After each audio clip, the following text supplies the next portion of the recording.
Stand by to launch FanStream Sports. 3, 2, 1.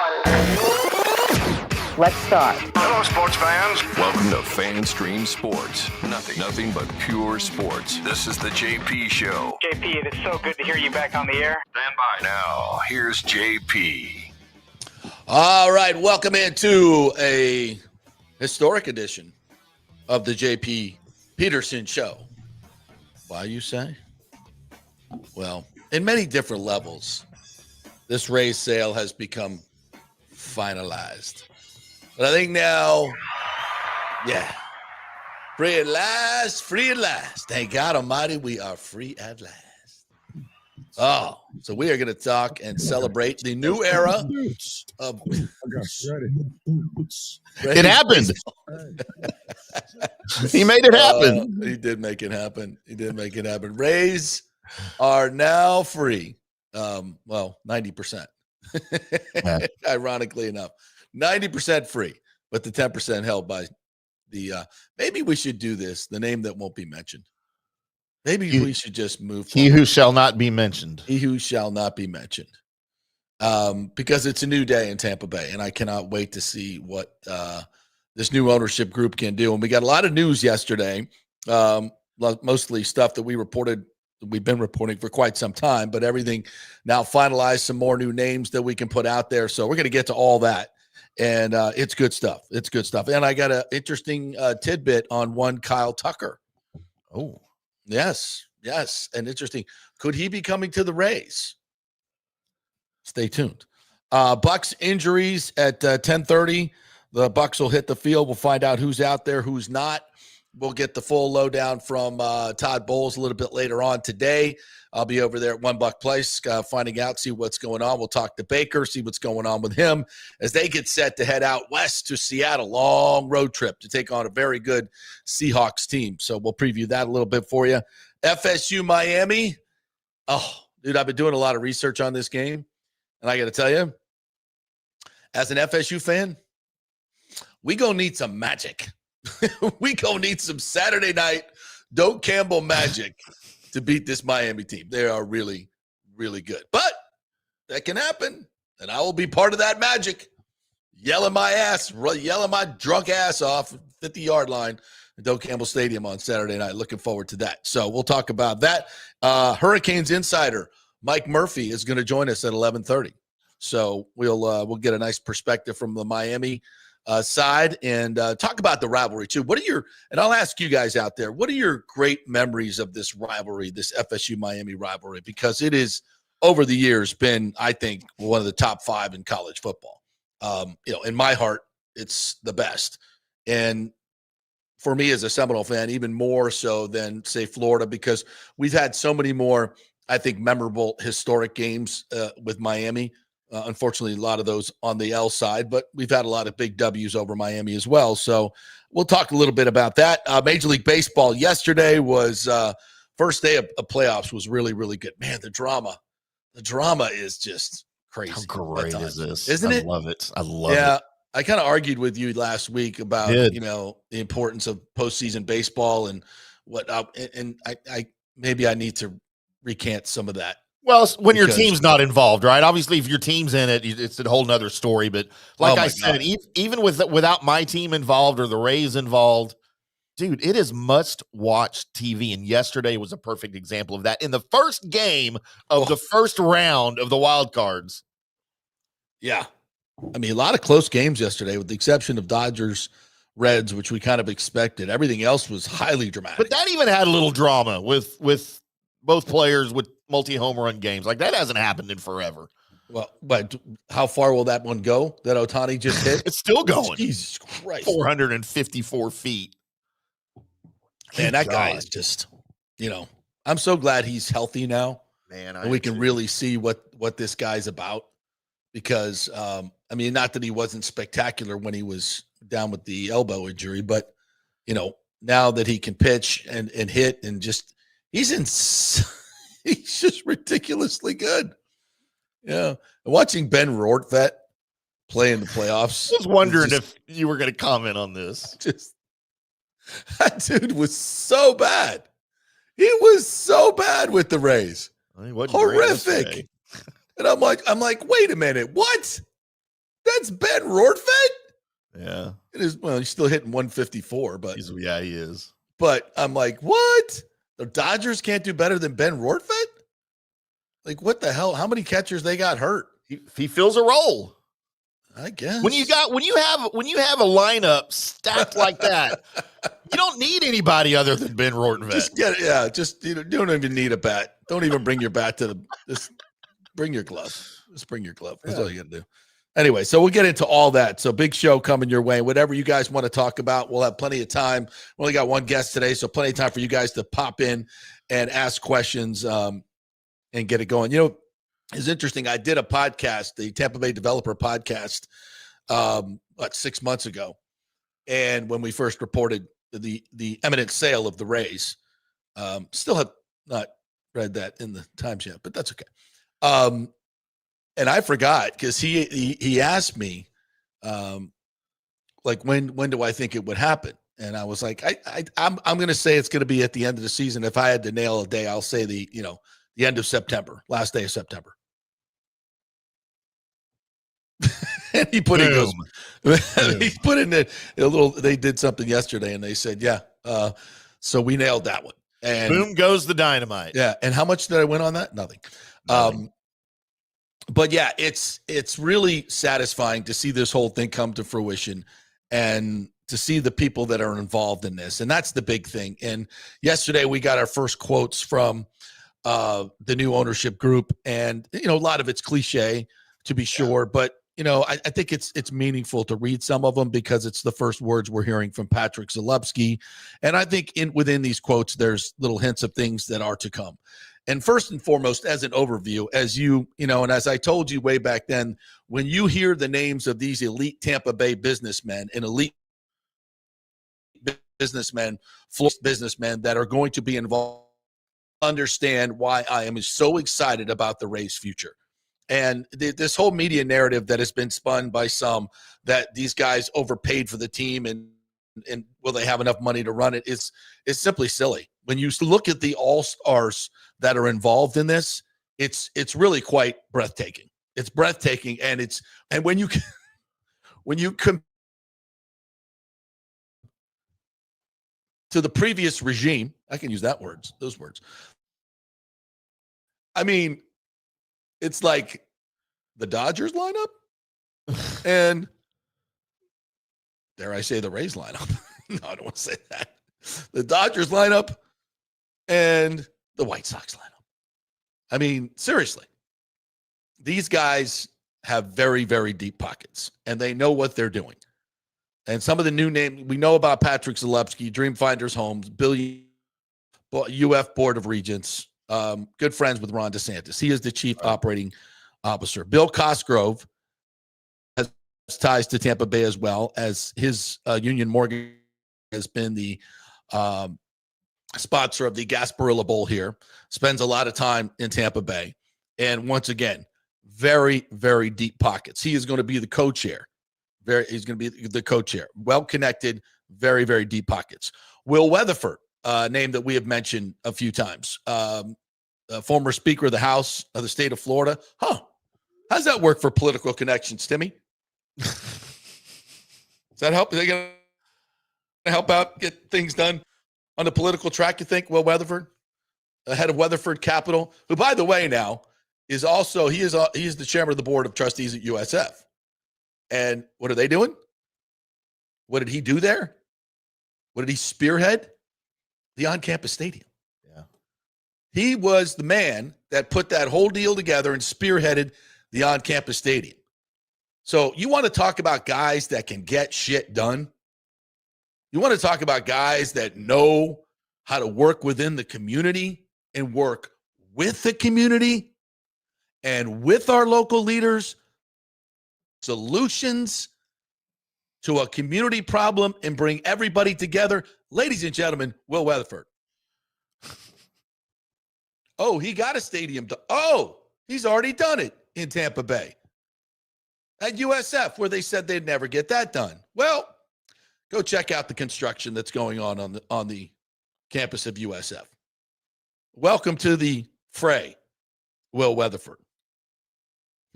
Interesting.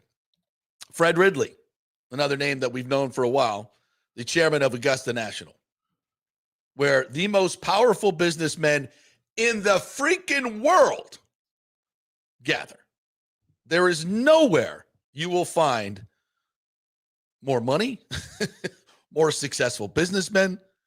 And by the way, everybody wants to be. If you're a businessman, if you don't know about the magic of Augusta National, to get into Augusta National is maybe the hardest thing to do. And you can't buy your way in.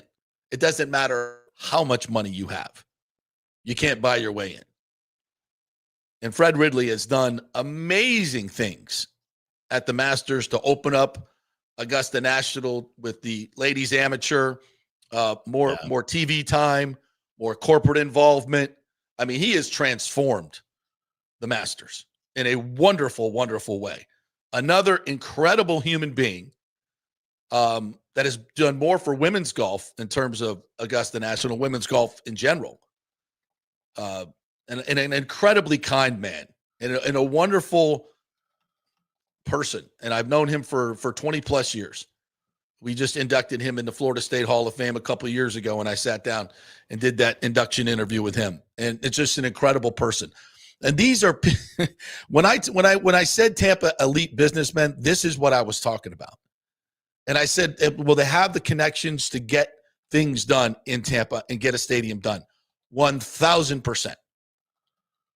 1,000%. And they're going to announce a bunch of other core investors with deep roots in Tampa Bay. Again, an all-star cavalcade of people, known businessmen in this town, that real estate development, political connections, restaurateurs, all that. It's going to be such a collection of Tampa Bay business all-stars coming together for one purpose, and that's to build a beautiful baseball stadium that is going to be accessible to so many more people in Tampa Bay. So many more people in Tampa Bay. And then do it and then run the team correctly. Yeah. I've always said that, what the Lightning have done here in Tampa Bay is amazing on so many levels. What Jeffrey Vinnick has been able to do on so many levels. And at the core of what Jeffrey Vinnick did was the community hero. That is the greatest community connector I've ever seen in the history of sports. Giving away $50,000 every single home game, not only giving the money to these charities, but connecting them with the Lightning, connecting them with the community, bringing everybody into a suite that is dedicated to the community hero, where they bring everybody in, they celebrate what's going on within that charity. And they've done it to the tune of over $50 million, I think. I should have that number in front of me. I don't. My point is, this is the spirit of community that has brought the Lightning 400 consecutive sellouts. It's a hockey team in the South. It's a hockey team. Do you know how many people grew up rooting for the Lightning that are over 40 years old? Nobody. Nobody. They didn't exist. Nobody. You know how many people grew up playing hockey in Tampa Bay? Like playing the sport and falling in love with the sport? That's over 40 years old? Nobody. We didn't have any rinks. You had the Solar Bears back in the day up in Orlando. I don't even think we had that. Yeah, back in the 90s. They were around in the 90s. Nobody. So how the hell did this team? You know why?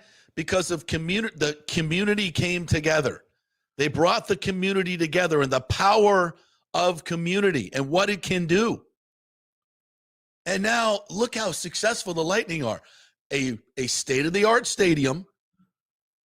And Mr. Vinnick, when he came into then whatever the arena was called then, St. Pete Times Forum, put in tens of millions of dollars of his own money to update the arena and make it a first-class experience.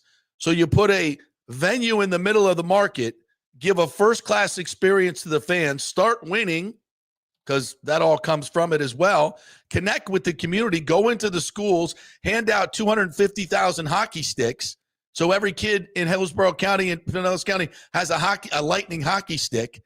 And guess what? You become a very successful and popular franchise, and the sport of hockey explodes and you win 3 Stanley Cups, 2 in the Vinnick era. And that's hockey. Baseball, every kid for the last 100 years in Tampa Bay, has grown up with a mitt and a baseball and a bat. Almost every kid plays Little League. We love baseball. We don't like it. We love it. We love the game. We fall in love with it early on. It's part of the fabric of Tampa Bay. And as I've said, we've done it in terms of Major League Baseball so wrong on so many levels. We've effed this up. And still, you could argue the franchise has been successful. On the field, certainly. 3rd most wins since 2008. 6th most in the last 20 years. So on the field, 2 World Series appearances, 2 pennants, 4 division titles. Not bad. And we've done it on a shoestring budget. Like lowest payrolls almost every year in the bottom 5 of the league. In a stadium, in a dinosaur of a stadium on the edge of the market with an owner that couldn't give a rat's ass about the community. And we still averaged, 17,000 fans last year, 2 years ago at Tropicana Field? Sold out 56 games in Tampa. The only ones that didn't sell out were in the sauna of day games, for the most part, in a minor league stadium. Like, seriously, we could not F this up any more than we did. In a location on the edge of the market surrounded by water. It's been, and we've had 2 owners that have been horrible. The first one had to be removed, and so did the second one. For all the platitudes that have been thrown the former regime's way, a lot of it, especially coming from Major League Baseball, is just that. Meaningless stuff. Thanks, to you did great. Right.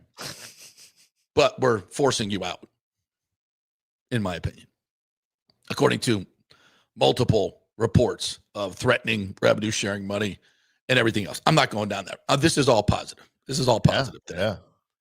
But let's not be fooled, actually, what happened. This group, as I told you, handpicked by Major League Baseball. And then, as we told you they were going to do, start taking a few guys from this group, a few guys from that group. Dr. Workman, you're worth $1 billion. You want to be part of the ownership group? Come on over. This is where it's going. It's not, we love Orlando, and we want Orlando to be a big part of the success of the future of this franchise. But you're not getting a team. We're going to put it in Tampa Bay. We love the Tampa Bay market because we know we've done everything wrong, and it's still been successful. So imagine, if you will, I haven't even mentioned Ken Babby. Oh, why don't we throw in a guy who's going to be the day-to-day business operator of the team? Why don't we throw in a guy who has tremendous marketing success with the AAA Jumbo Shrimp in Jacksonville, where they just put another $30 million into that beautiful stadium they have there. Incredible attendance. They've done an unbelievable job with marketing and promoting that team in Jacksonville with a beautiful stadium, everything. It's a tremendous success. Same thing in Akron with the other team he owns. Incredible marketer. Great promoter. You talk to the politicians in those areas that have worked with Ken Babby. Yeah. Little different tune than you'd hear from the politicians who have worked with ours. Just a little bit. The guy's unbelievable. Great community guy.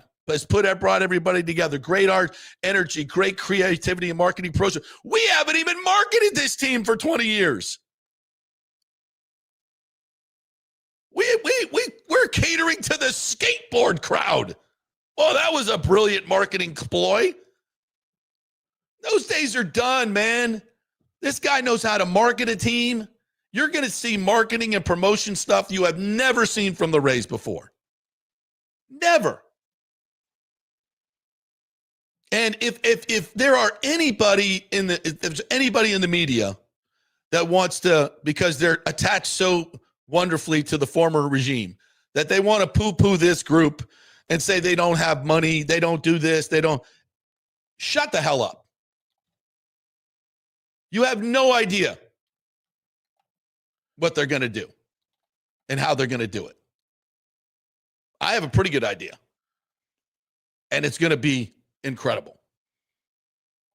I mean, you line up these all-stars that I just talked about, and there's so many more that are going to be announced. And these guys that have deep pockets, get shit done, have incredible political connections within the state. We need some state money, county, the city, the area, and we'll bring everybody together. It's not going to be, oh, forget you, St. Pete, Pinellas. No, the next 3 years in Tropicana Field, maybe 4, will be a lot of cultivating that group of people to become part of the community and do it the right way, finally. This is what I've been talking about. We've always done it wrong. Terrible stadium, terrible location, awful ownership. Imagine, if you will, a state-of-the-art stadium on the water, Ybor Harbor, downtown, where all the infrastructure in terms of parking, and we have mass transit coming in there with Brightline in a few years. More to come with the trolley, extensions of the trolley, water taxis, ferries. You could take wherever. It's an urban community, so there's a lot of different ways you can get there and do things. And it becomes part of connecting downtown and Channel Side and that whole, all of the burgeoning downtown Tampa, Water Street, which Jeffrey Vinnick has done such an amazing job of. I mean, that place is just completely transformed.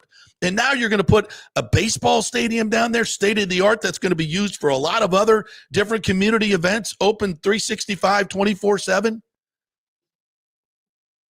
I mean, are you kidding me? And it's baseball that we love, and an ownership group that we're going to wrap our arms around, much like we did with Jeffrey Vinnick, and the Glazers have done such a great job. Attendance issues, I really don't think we're going to have much issues here, folks. If it's just a numbers play, I mean, you have, again, 600, 700,000 people at most in Pinellas County within a 30-minute drive of the Trop, and now you're going to have over 2 million. I mean, so if it's 2 to 3 times more accessible within that area, I mean, if you were to do half as much as you did at Tropicana Field, you're going to be in the mid-25s, which means it's a full house almost every single night. I don't expect that every, Tuesday nights, in August. Are there going to be 25,000 people? I doubt it, but there'll probably be 18 to 20 instead of 4,000, which is what we would normally get at the Trop, and frankly, sometimes that we got during the day, in Tampa. But again, at a minor league field outside in the heat. That's not what we're doing here. It's not what we're doing. We're finally doing what we should have done a long time ago. And let's say that since that debacle in Tampa in 2018, when I realized he doesn't want to do this, and every year there was just more and more information. He's not going to ever build a stadium, ever. He's going to run it out at Tropicana Field because he pays no rent there, has no costs, and just dumps money into his pocket. He's never going to do this. 2-city plan, please. Even he knew that was never going to come to fruition. It was just more wasting time acting like you want to do a stadium. And then he gifted everything in St. Pete, and you still wasn't going to do it. And then finally, Major League Baseball said, okay, all right, that's enough. We've seen enough. This is something we should have done. The Major League Baseball, as I begged them to step in 5 years ago. And it took them this long. All right, whatever. We're finally here. But we finally got it done. And now we can finally do it the right way. Baseball in Florida, too many transplants, doesn't work in Miami, doesn't work. Get the Rays out. No, Miami's done it all wrong. They've had horrible ownership, horrible stadium issues, and still do with the location and the ownership. Terrible down there. But now we have a chance, and this is why I was so glad that it never went through in St. Pete. I mean, we dodged the bullet. We dodged the bullet because we'd still be dealing with the location issue and an ownership issue. And now we can finally do it the right effing way. And you wait and see what this will become in Tampa Bay. we can finally realize what Major League Baseball and Tampa Bay's love for baseball and the fabric of our culture will produce. And I think it's going to be amazing. Hey, are we going to win as many games? I don't know. And frankly, I don't care. Are we going to be a cellar dweller? No, I don't think so. These guys know what they're doing. They're winners. They've been successful at everything in their life. And we got a good core right now. Oh, by the way, haven't even mentioned Eric Neander's staying on. Eric Neander's staying on, and he did a press conference yesterday and was asked multiple times about what the payroll is going to be. And he's like, I don't want to speak for the new owners, but the fact, if he didn't say this, but the fact that he's sitting there and he's smiling and he's talking about a bright future, what do you think they told him? Hey, we're going to cut the payroll. No, we're going to put the money, the $60 million in revenue sharing that they'll probably still get for while they're in the Tropicana field, plus the $100 million in central fund revenue and all the revenue they're going to generate from getting more people into the park and promoting this team and marketing and us coming together as a community to support them. That's our job. That's our job as a community now. We have no excuses to come support them, except, we still got to go to the Trop for 3 years, but that's okay. When there's a bright future ahead, they're partnering with the community and building a new stadium, we can do that. And I would highly, highly encourage you guys to do it more, as many times as you can. Support this group. We're going to owe it to them for what they're doing and putting their money out there for this to be a success. Listen, this is not listen, is it a slam dunk deal? Well, who knows where the economy is going, right? What the future holds. There's a lot of risk involved in what these guys are doing. And we need to support them. And it starts now, by the way. It starts now.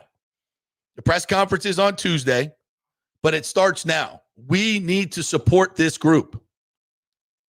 And I'm going to be yelling at you guys to high heaven about this. Because without your support, if the community does not, and we don't need this, well, let's wait and see. No, when they get the deal done in Tampa, and we need to support that as well and tell the political people, listen, you guys need to stand up and make this happen. We're not, that's the only part of this that still is kind of up in the air, because you can't control the political process of this.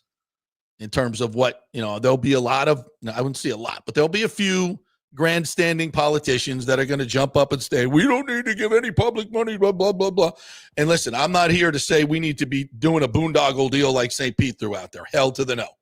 That was awful. And that's not what this new group is going to ask for. They have more integrity than that. And they know that that's not the way to do things. You got to work with the community, not suck every penny out of the community. That doesn't work. They know that. So it is a bright day in Tampa Bay. And I myself am just tickled that we were able to bring you this news months ago, and everything we told you has come to fruition, and it's going to happen. And baseball is going to explode in Tampa Bay. And eventually, we're going to win a goddamn World Series. We're going to win one. Because we're going to have the resources to compete. Something we've never had, to truly compete. Not just a one-off here and there. Everything's got to go right. No injuries, blah, blah, blah. No, we're going to be able to compete with the big boys, as we always should have. We're not a small market. No matter how many times the previous regime wanted to tell you that, that is a false narrative. We are the 11th largest market and growing. And I'll never let you forget that. And now we're going to act like it. We're not going to be the welfare child of Major League Baseball. We're done with that. We're going to pull up our own bootstraps, build a goddamn stadium where it always should have been. No disrespect to St. Pete at all. It's just a location issue. And we're going to get this done like other communities get done. It's not that hard. So away we go. And I'm excited. Oh, and by the way, so I talked to Jason Romano yesterday, and Kyle Tucker has come on this show and told me many times he didn't want to play in the Trop because he has to ice his knees every time he plays in the Trop. Well, they're putting down a new carpet in the Trop, and hopefully it's going to be much better than the old one. And he is now open to signing in Tampa Bay, and he will be a free agent. after this season. So what do we need, Timmy? A power hitting outfielder, correct? Well, to start, you need more than that, but yeah, that'd be a good start. That's the biggest piece that we need. Sure. Without question. We need a power hitting outfielder. Who fits the bill better than Kyle Tucker?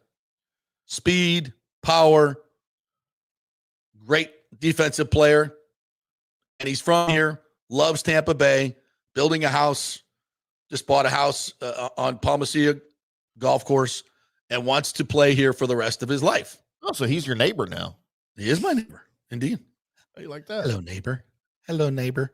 Hello. But now he's open to playing for this new ownership group and playing at the Trop for a couple more years and on the new carpet, and then staying here and opening up the new stadium. Like, that's a must do. Well, he'd be going to be neighbors with Fred Ridley, one of the owners. Right? Yeah. You go over there and borrow a cup of sugar.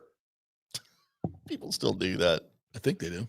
I don't think that's a thing. That's like only in movies and in probably Penthouse Forum, right? Probably have that delivered by Kroger. But that only happens in movies and Penthouse Forum. Like, but what a better way to celebrate community than to bring, one of the top 5 players in baseball home to a place where he wants to play.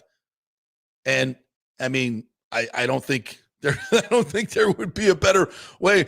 Hey, we're re-signing Junior Caminero, or we're extending Junior Caminero for 12 years, and we're signing Kyle Tucker. I'm not saying it's happening, but I'm saying at least it's possible now. That was never possible under the previous regime, who had you all hoodwinked that we could never do it. Well, guess what, folks? We can. We can. Oh, I don't want to overpay.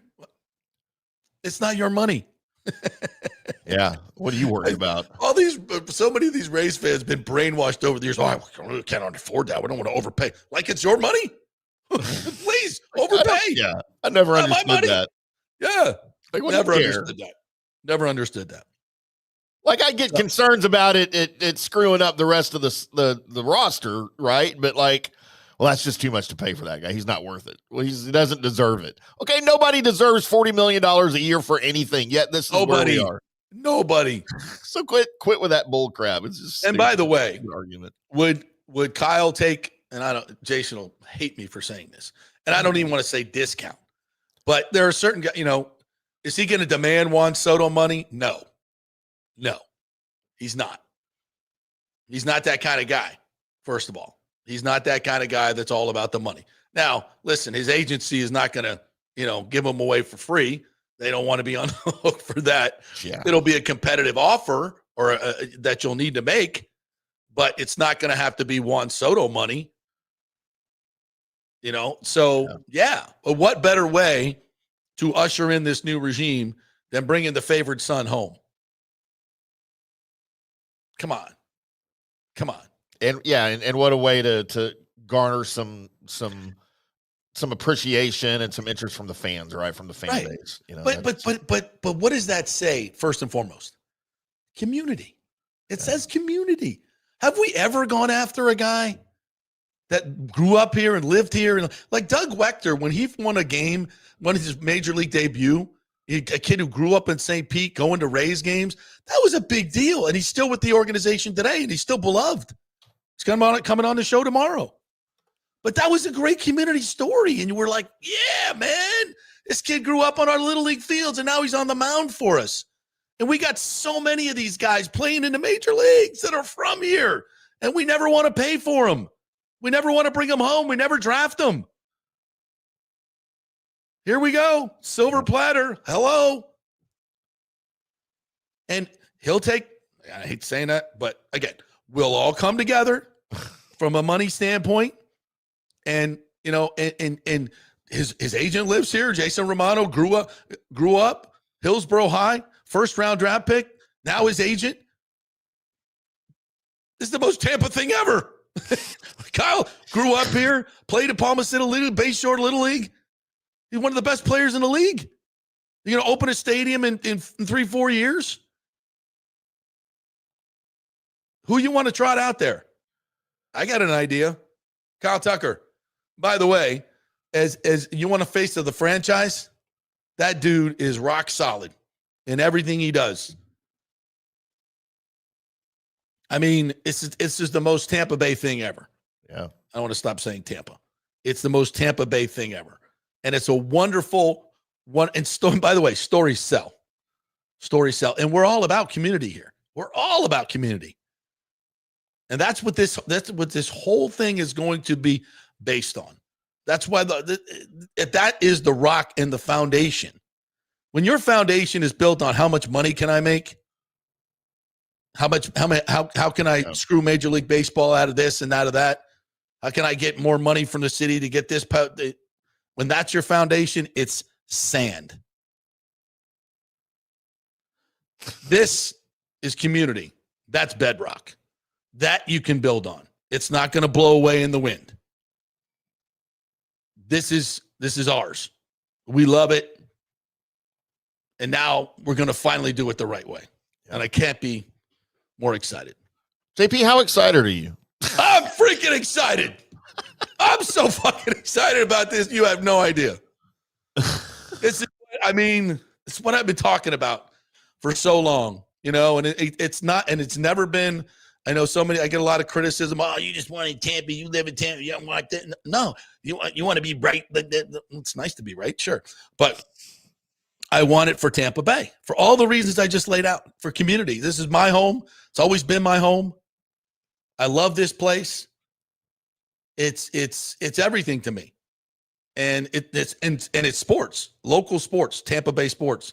This is everything to me. This has been my life, and I want to see this come to fruition because I've always said that we can do this better. We can do this the right way, and it will succeed. And it always hurt me when, people ripped us for our attendance, and rightfully so. And I try to explain to them. I've been on national shows trying to explain to people it's not working here in terms of attendance because everything else is working. Ratings have always been great. The team has been successful. And I'm like, no, it's the ownership. It's the stadium. It's the and you have to explain it to people. That's why we didn't sell out the playoff game, because there's no community here. There's no passion for it because of the disconnect. And now we don't have any excuses. So God forbid, we better step up. We better freaking step up. And I think we will. If we do this the right way, and I think these guys are going to do this the right way. All right, I've gone on far too long, but I'm a little passionate about it, and I'm a little excited. How excited am I? How excited are you, JP? I'm really excited about this. So, yeah.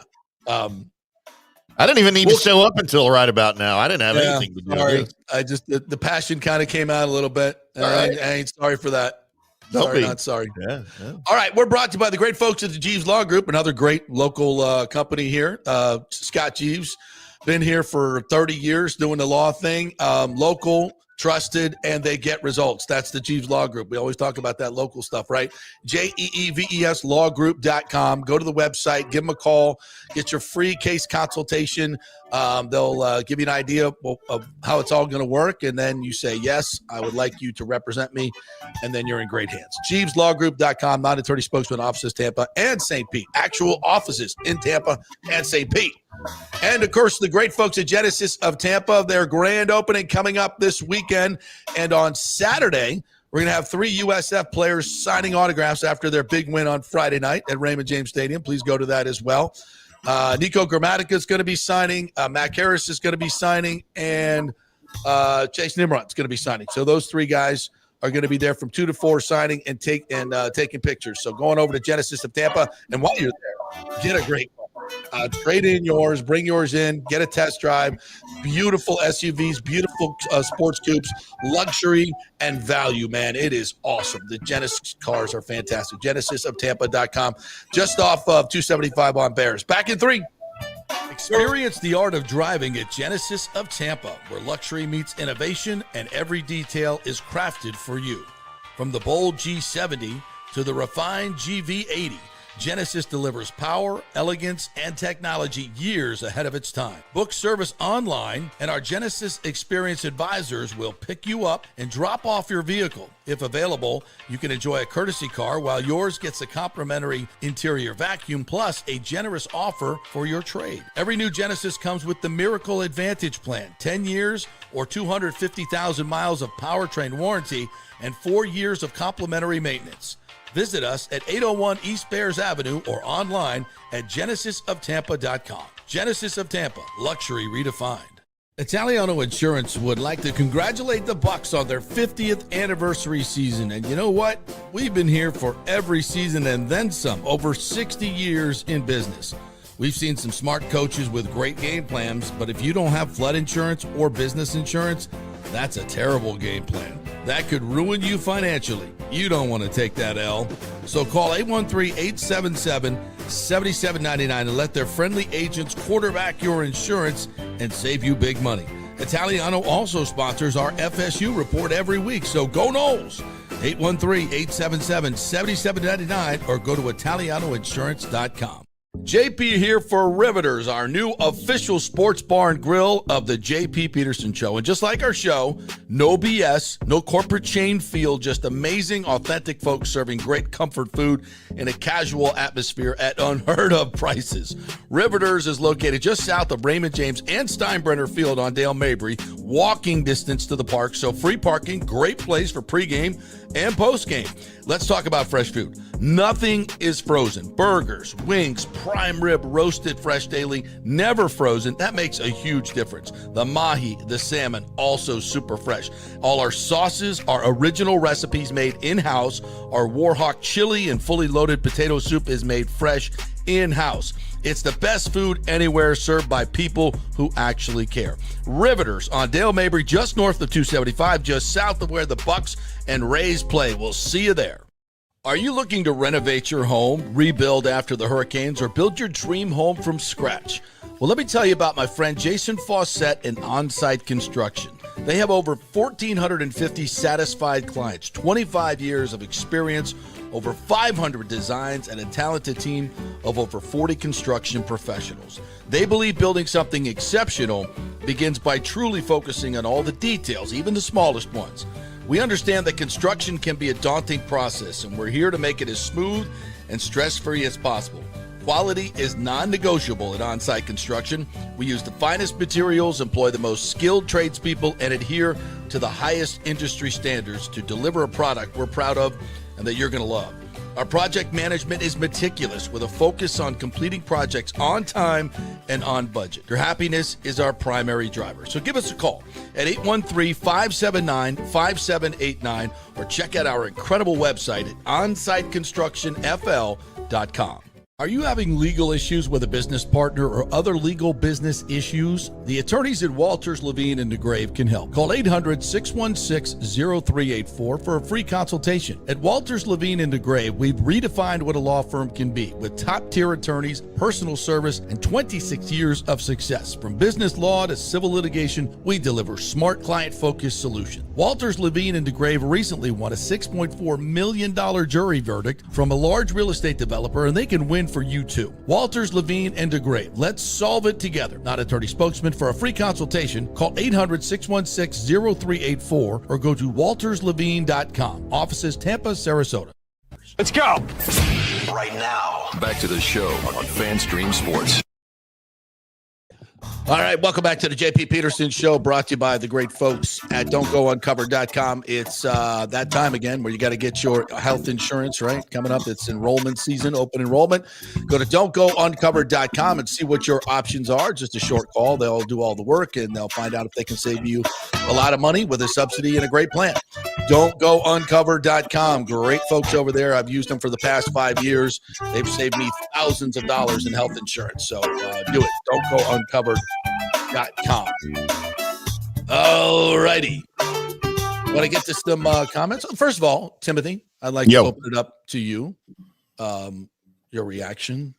Anything you would like to say on this particular topic?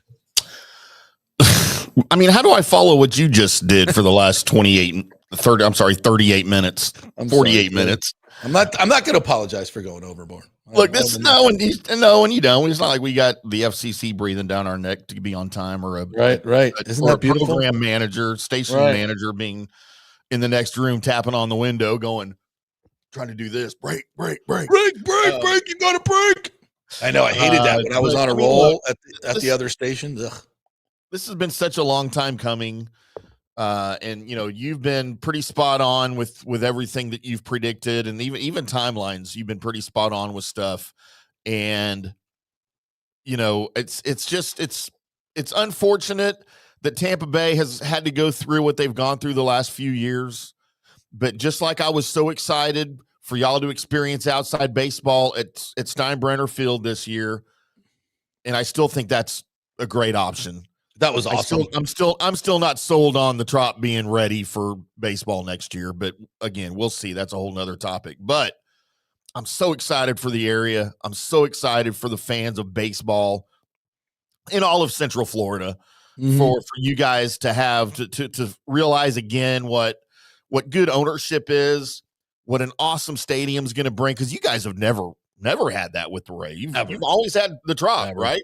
Yeah, and always. Look, I've been to the Trop before the Rays even existed. I went to the Trop for a basketball tournament, and I thought it was a toilet then, and it was only like 5 years old at the time. Wait, was that the 99 Final Four? No, this was way before that. This was early 90s. I don't remember what it was. It was college. It was a college tournament.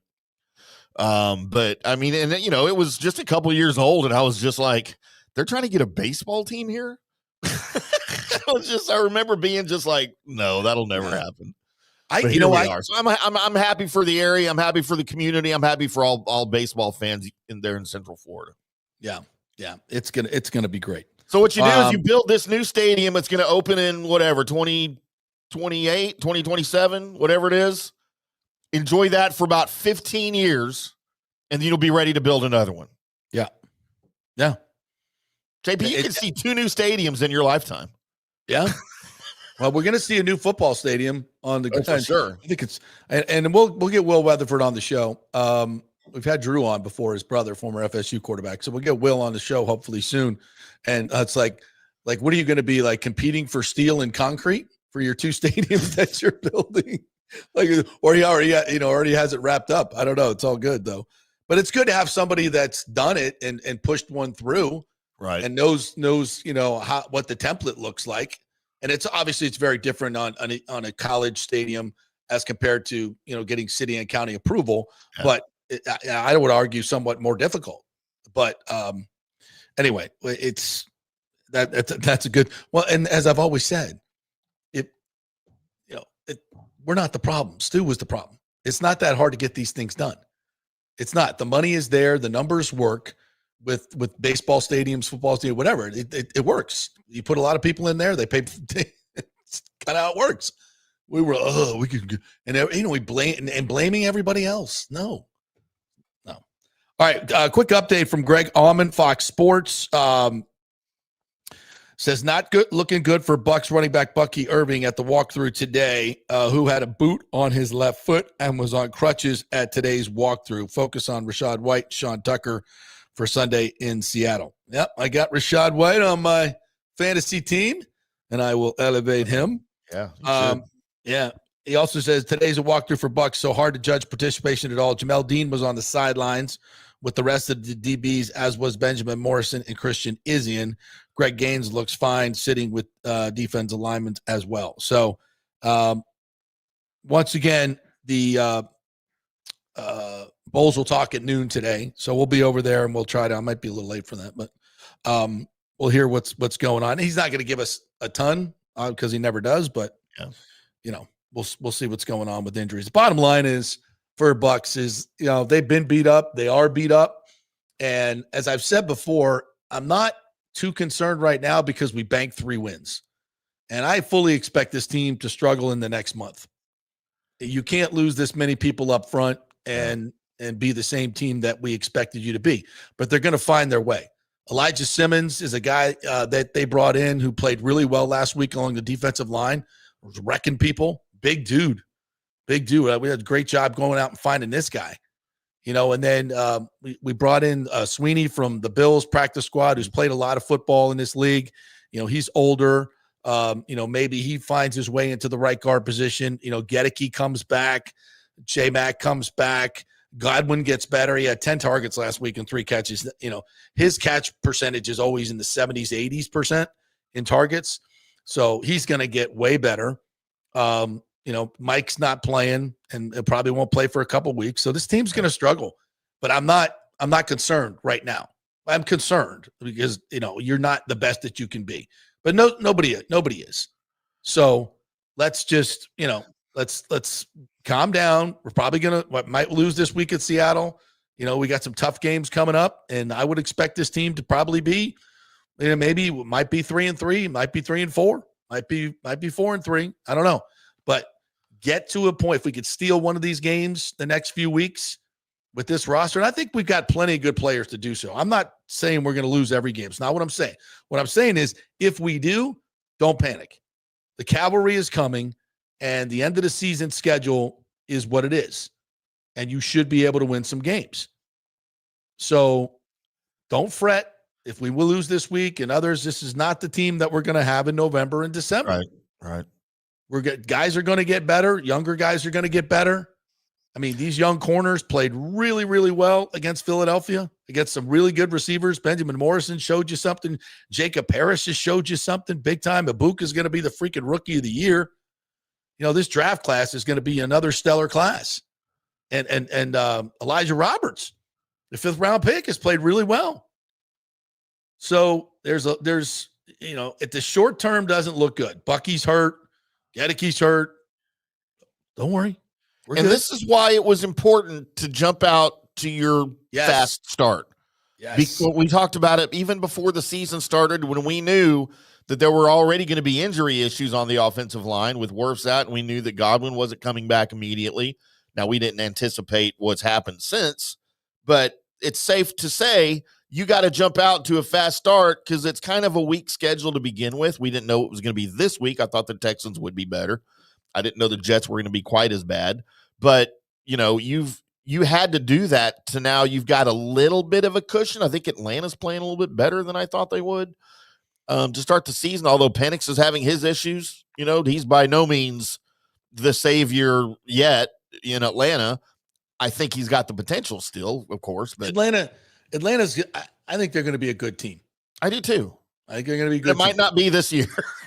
might not. You're right. But I think there's too much talent on that team. And I will tell you this. I said it when he was hired.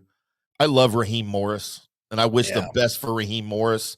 I don't know that he is head coaching material, and they may find that, and that's okay. Some guys are great coordinators. They can't be a good head coach. Absolutely. North Turner, one of the greatest examples of that. Dave Wanstead, one of the greatest examples of that. It's a different deal.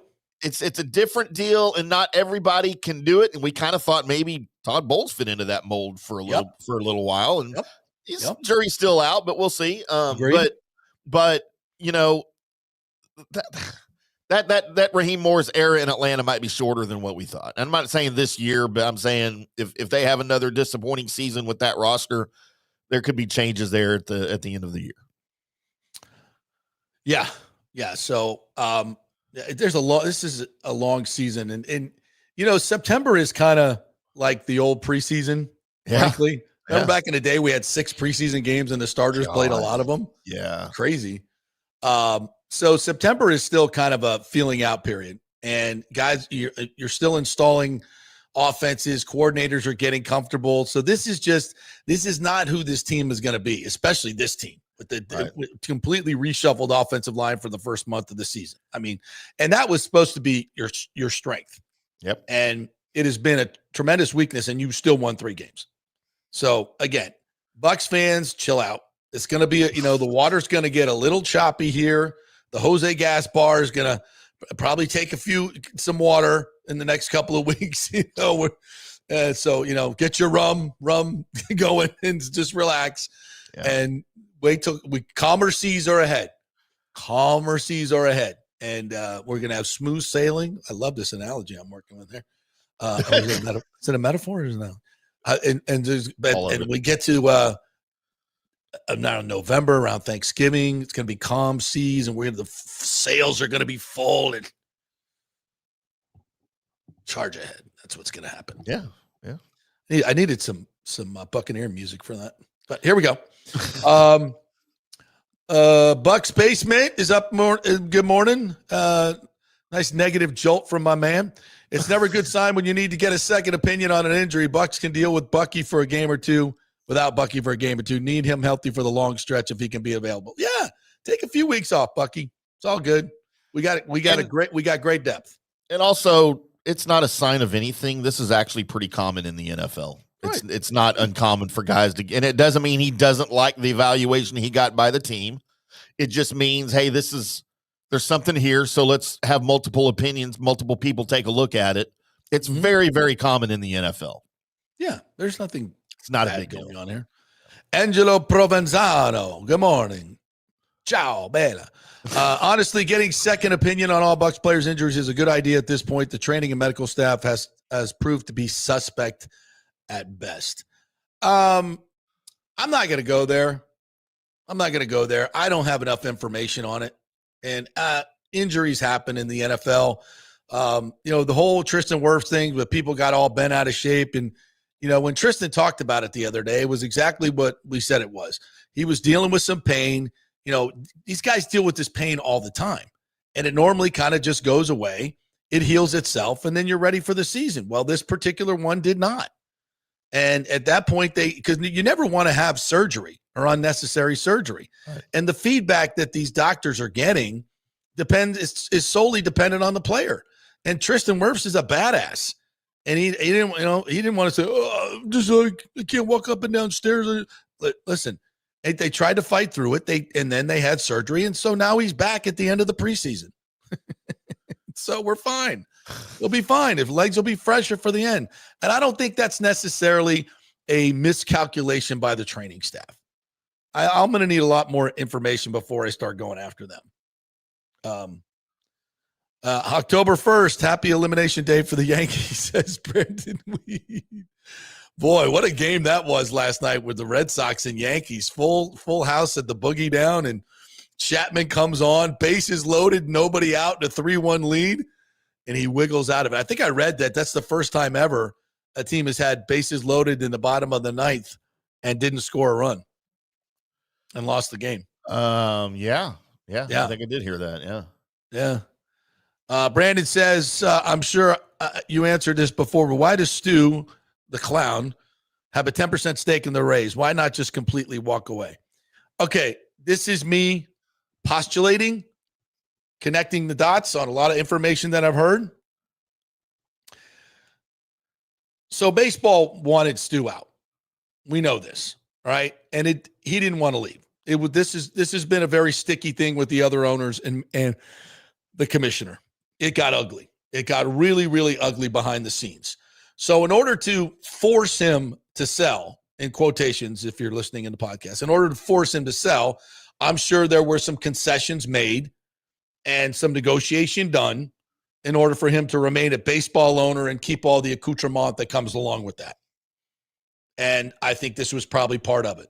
And maybe it was part, of the negotiation of the sale that this group wanted to take what amounts to $170 million and put that into team payroll or put it towards the new stadium instead of paying it to Stu. And he still retains part of it. Now, I think eventually they'll buy him out, but I think this is probably part of the negotiation. The thing to remember is he has no say whatsoever in this team and what goes on. None. Right. None. So don't worry about it. It is what it is. We need to stop talking about it, frankly. Keep his name out of your mouth. There you go. Train Track says, congrats, JP, on the Rays coverage. The deed is done. Thank you very much. And welcome in, Train Track. First time I've seen you on the track. Good morning to Sergio and Nathan. Good day to you, fellas. Danny Boy Kane, my man, says, I'm looking forward to Saturday night as well. My guest tonight on my podcast is the voice of Florida State Seminoles, Jeff Culhane. Nice job, Danny Boy. Nice get. Are you going to sit up straight and stay awake for that interview?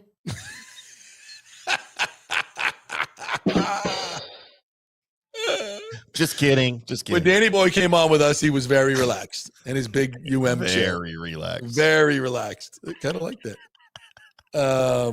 Yeah. There's Nathan says, good morning to the peep, JP Peeps. It's Peterman's. Get it right. He's just not going to do it. He's not, dude. He refuses. He's just not going to do it. That's okay. Jeff Stetler says, Stu is gone. 90% boat parade. Okay. That sounds good to me. 90% better than nothing. Okay. We'll do it. Alex S. said, JP couldn't ask for a better birthday gift than Stu no longer owning my baseball team. Thanks for all you do and for being the voice of us Tampa Bay sports fans. Thank you very much, Alex. You don't know what that means to me to hear you say that. I really, really appreciate it. It's been my life's work. And I really appreciate it when people say those things. It means a ton to me. So thank you. Rick is in this morning, says, after the closing, Stu took all the pens off the table. Yes, he did. I'm sure he did. William Madden says, good morning, gents. Thanks for great coverage on Rays, JP. You're welcome. Michael LaRue said, why didn't you think Stu was going to collect every penny from the 2025 season before finalizing the sales 48 hours after it ended? Yeah, of course. And he made good money on selling those season tickets at Steinbrenner. Don't get fooled. He jacked up the prices, all that premium seating he made, and those $23 beers. He made plenty of money this year. Anybody that tells you they lost a lot of money for being at Steinbrenner, that is 1,000% not true. They may have lost a little bit. I don't think so. I think they made more money. But whatever. Stu is $1.7 billion. Who cares, Sergio? Shut up. Daniel Rivera, thank you, JP. You've been right on this from day one, in spite of what some have said about you. That's right, Daniel. That's right. Are they kind of eating it now, though? Maybe. What do you mean, maybe? I mean, they should be, but I'm saying they're probably not. Well, you Petermans, make sure that you get on social media and make sure they eat it. Big old mouthful of it.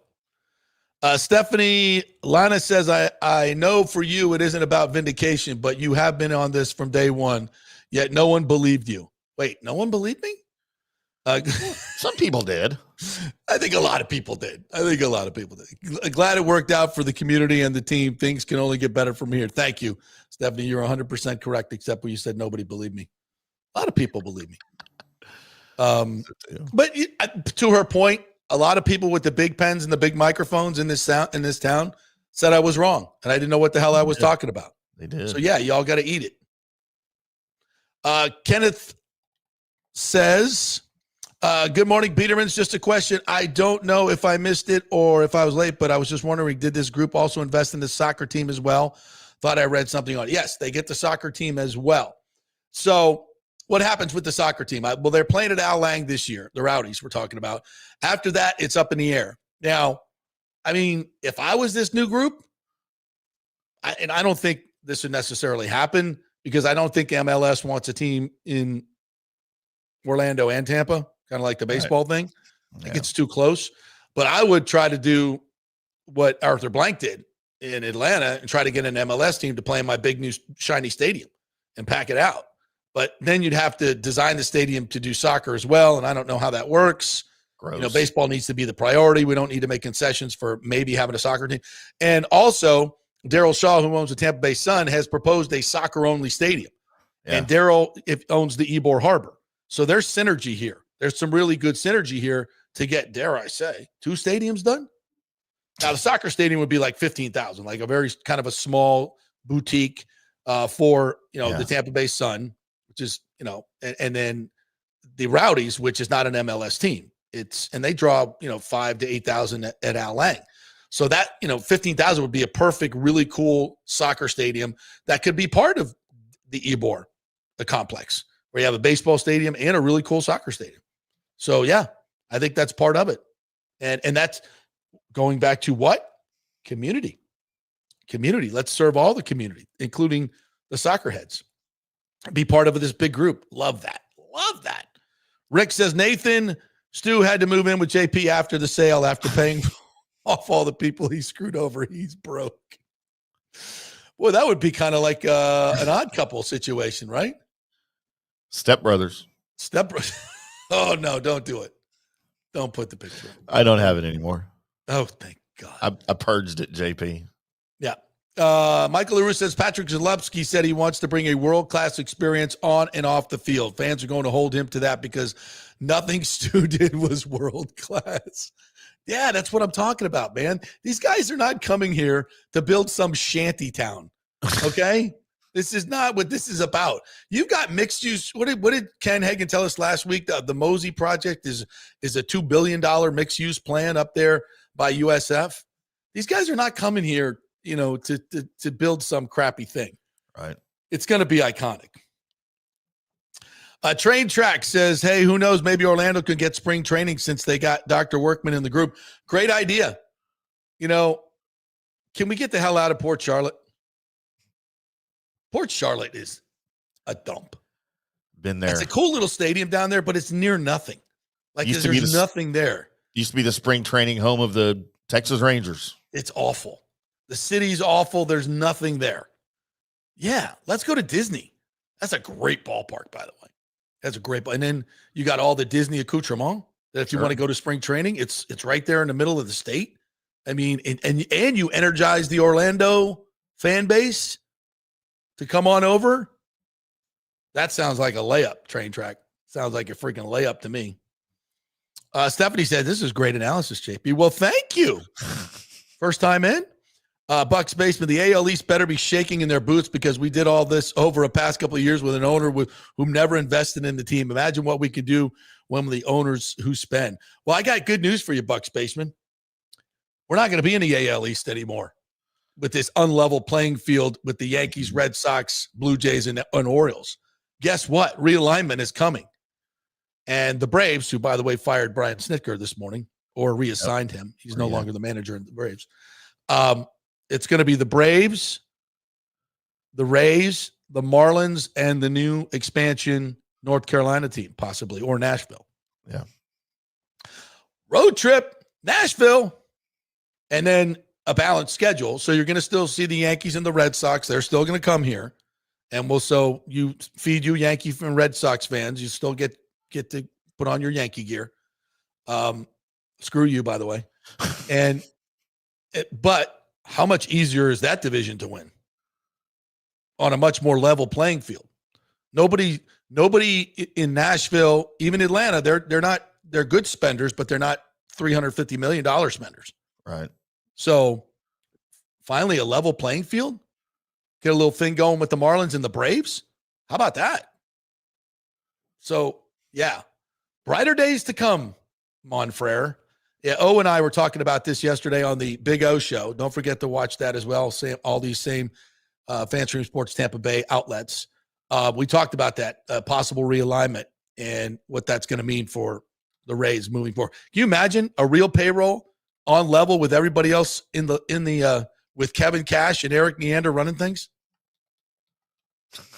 You people who supported the former regime are going to look like fools.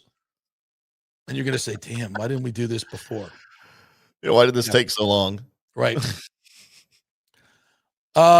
Patrick's at Debbie Downers says, all dreams and ideas to me until it actually happens. Oh, boo, boo. Come on. I have to show all opinions, right? Nathan just wants us to talk about the Bucs. Sorry. Oh, sorry, Nathan. We will, but just not today, not right now. Sale official JP, much appreciate the great reporting, commitment to keeping MLB in Tampa and being the voice of the fans for all who've benefited for having MLB in this market, including my son. Thank you. Well, that means a lot, Doug, and I really, really appreciate that. I really appreciate that. Daniel Rivera says, and I'm going to tell you this is going to get done quickly in the right way. By the way, Danny Boy Kane and Daniel Rivera have been two of my biggest supporters on social media.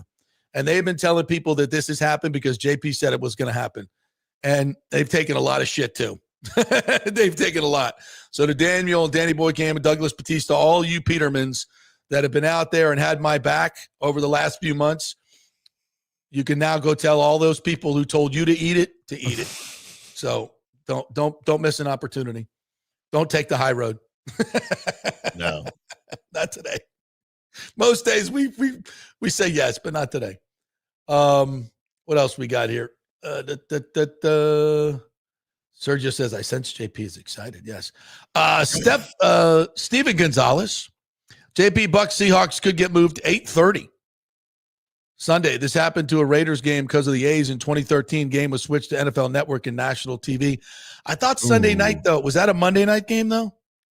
Yeah, I don't think you can do that on a Sunday night. Sunday night, I think NBC has that exclusive window. Yep. So I don't know if that's true, but we'll see. Oh, 11:30 Eastern time? No, they're not doing that, bro. There's no way. Well, that would be after the Sunday window. So he's right there. But there's no way they're playing a game did they play a game at 11:30 Eastern time? I don't remember that. I don't remember that. John Hill says Bucky number 7 is the first Bucs player to have over 100 yards receiving and over 50 yards rushing in a single game with a touchdown. He's a hell of a player, and we'll miss him, but we got some great depth here.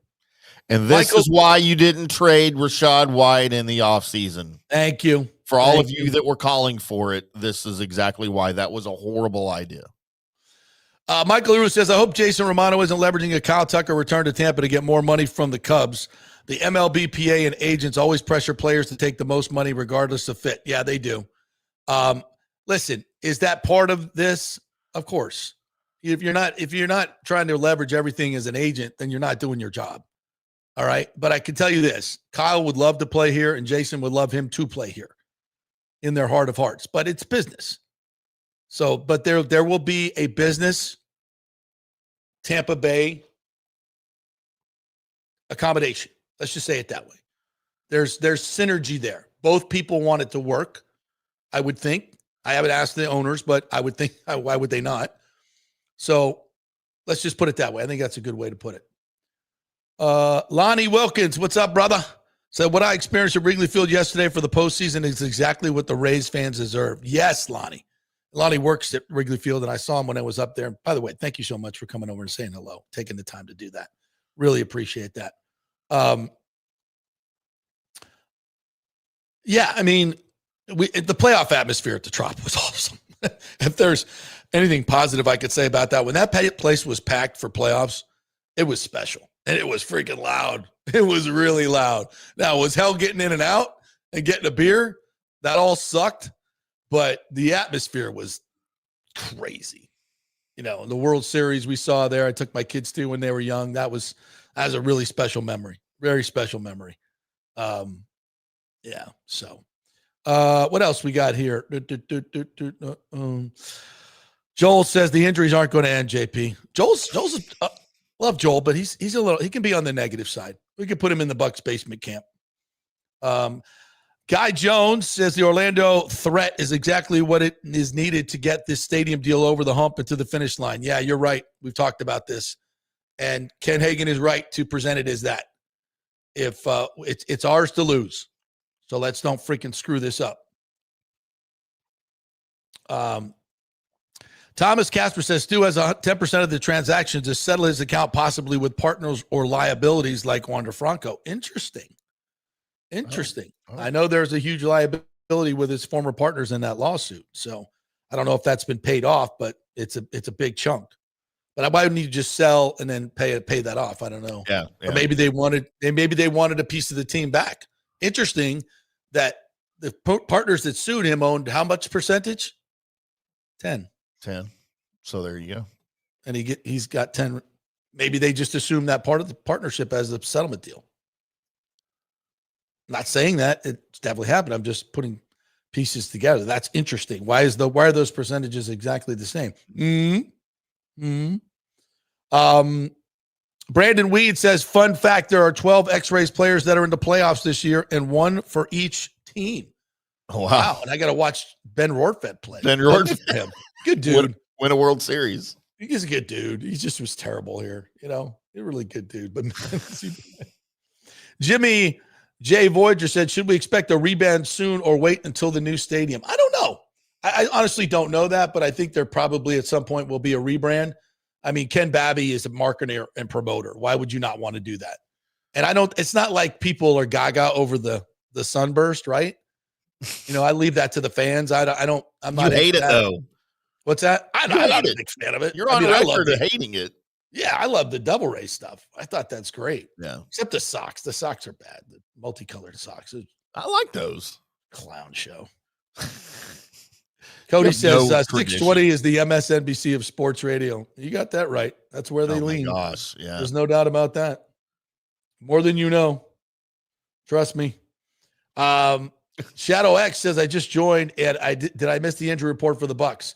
Well, what we know, we're not going to get the official injury report till later today. Greg Allman reported that Bucky's in a boot and crutches at practice. Everybody else, you can't really tell what's going on because it's a walkthrough.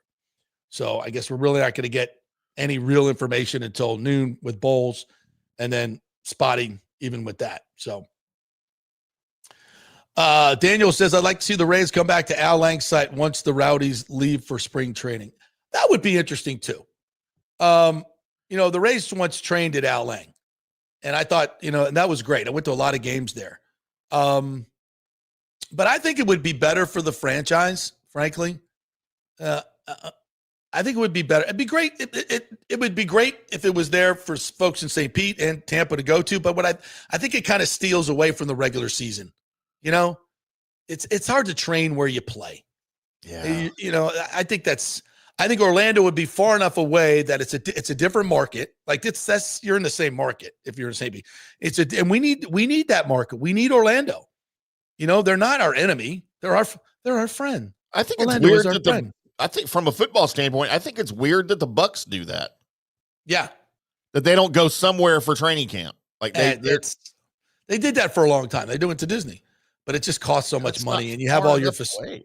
Yeah, but you have all your facilities here, and it's not like you're playing games in another stadium. You know where the Cowboys go? Are y'all aware of where they go to California? Yeah. Oxnard, California, where the weather is 68 degrees the entire time. That's why they're such pussies.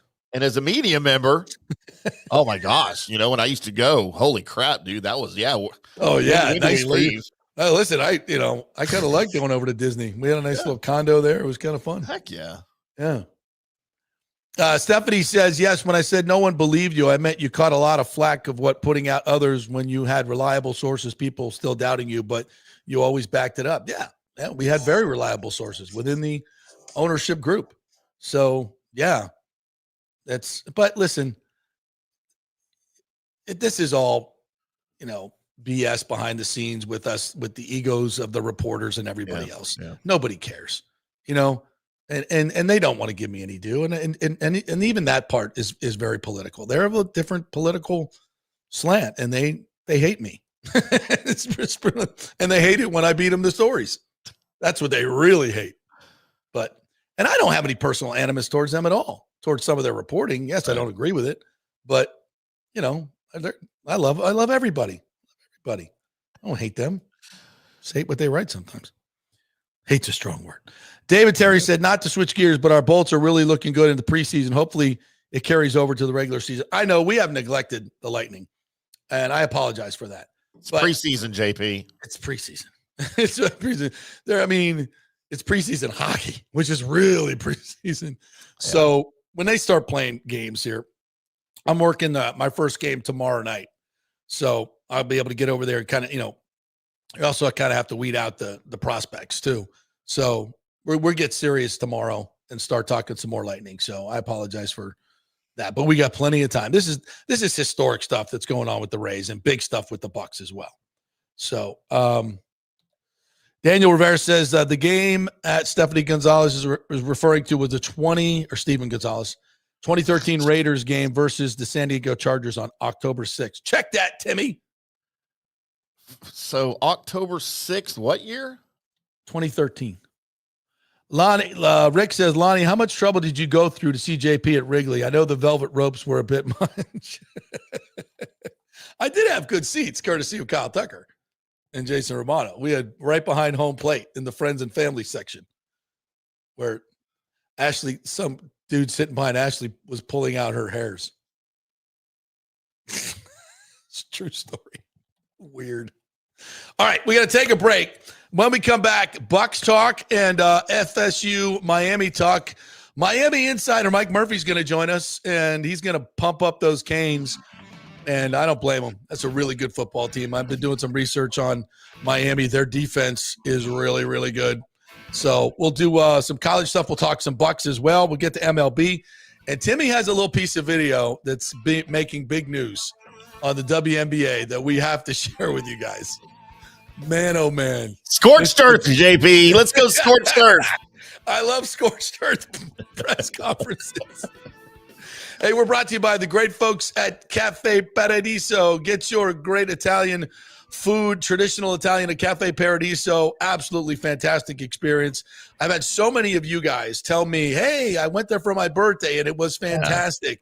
Yeah. I love when I hear from you guys. When you take our recommendations and you go to these local places, once again, Tampa Bay community coming together, our local restaurants that have been there for 30 years. And Paolo Tini, he comes on the show. We love him. He is a local treasure. This restaurant is a local treasure. If you haven't been to Cafe Paradiso, go on by. Right there on South McDill, just north of Gandy.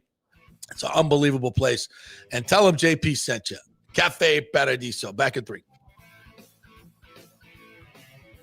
The Gold and Diamond Source is working every day to be your family jeweler. Right now, a $5,000 engagement ring with 0% interest can be yours for just $83. So don't let the holidays sneak up on you this year.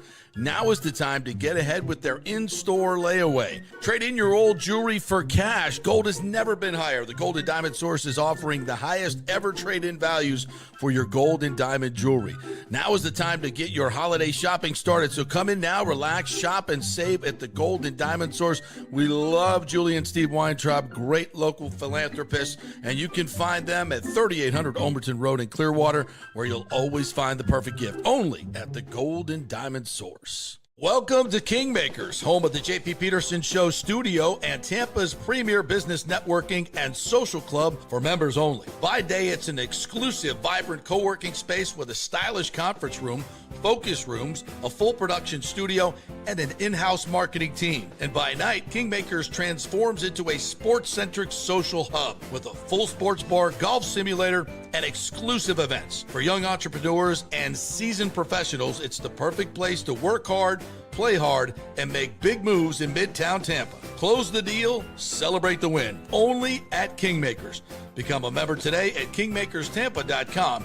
Your business, your club. JP here for the Jeeves Law Group and my man Scott Jeeves, who lives right here and has long been a highly respected member of our community. He's a proud sponsor of the Tampa Riverwalk.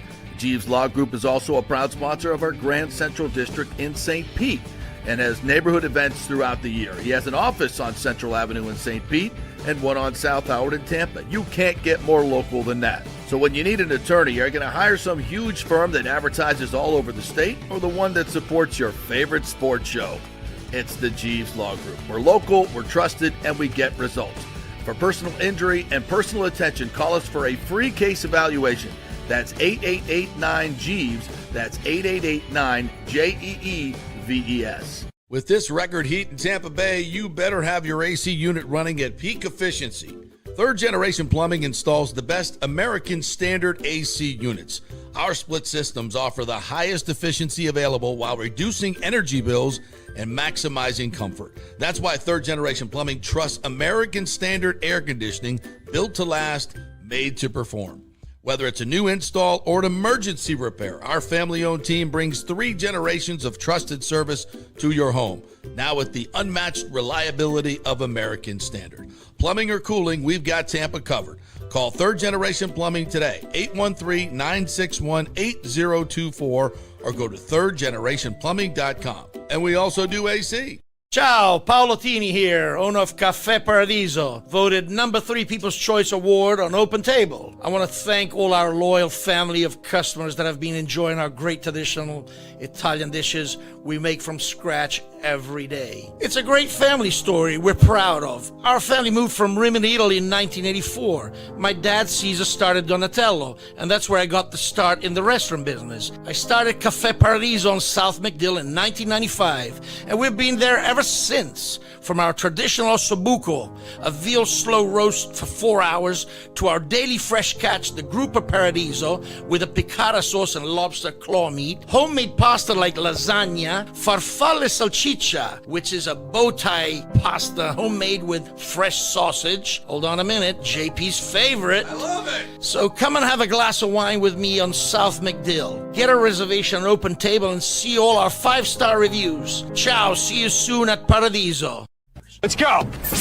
Right now, back to the show on FanStream Sports.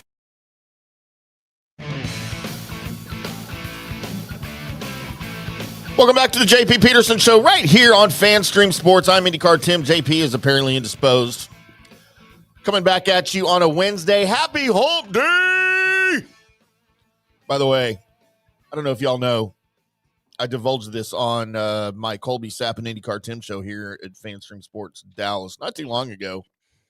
I was apparently confused by the term Hump Day going back to 9th grade. Oh, welcome back to the show, JP. Thank you. Much needed bathroom break there.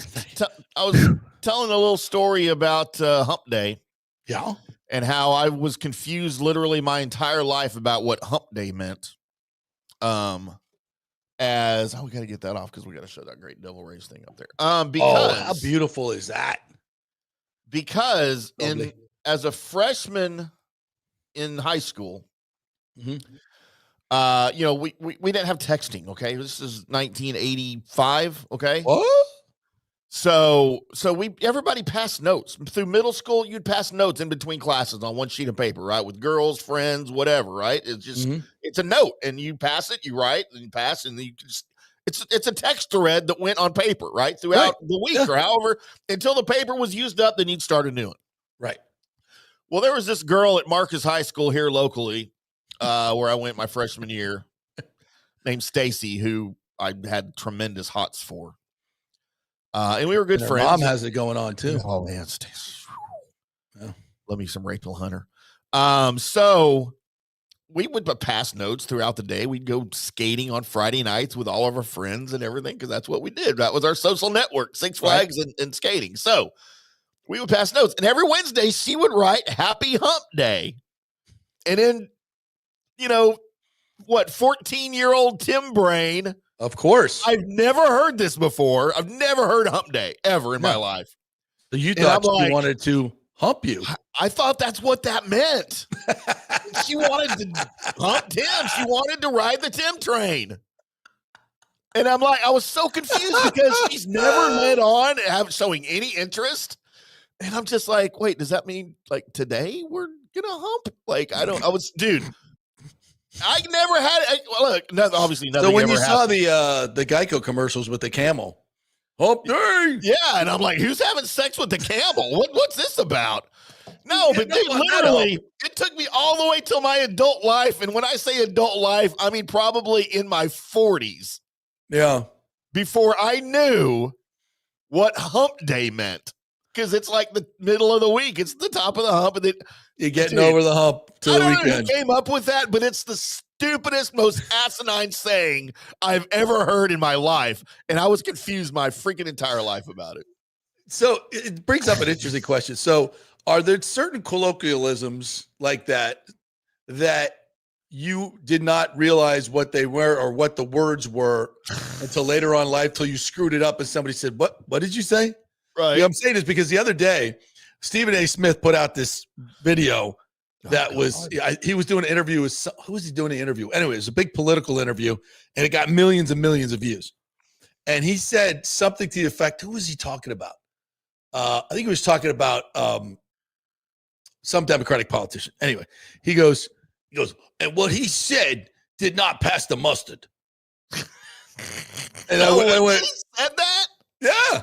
Yeah. Oh my God, Stephen. No, he was on Bill Maher. You're an educated man. He goes, and I'm just saying, whatever he said did not pass the mustard. And I'm like, did he say mustard? He said mustard. I went back and he said mustard. And then I go, somebody in the comments is gonna kill him. And like 6 comments down, it was like, dude, pass the mustard? ? What are you, an idiot? What are we having lunch? Dude, that is awesome. I was like, oh, darn. I did that on something many years ago. We've all done it. Yeah. Oh, I was reading a quote. Cold on this show I used to do, the Daily Sports Source with Rich Hollenberg and Brian Vasulo. And I got a piece of it. I was reading a quote from somebody.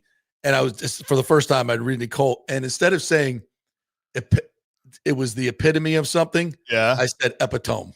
Epitome. I've done that before. I said I do that on purpose. And Rich looked at me and just laughed and like, that's funny, because he thought I did it on purpose. But I went, oh wait, that's epitome. So I say we've all done epitome it. all the time, but I do it We've on all purpose. done it. So Yeah. put them in the comments if you've had a moment like that. What was that moment? But that was like for Pass the Stephen A. Smith to mustard. go on that show.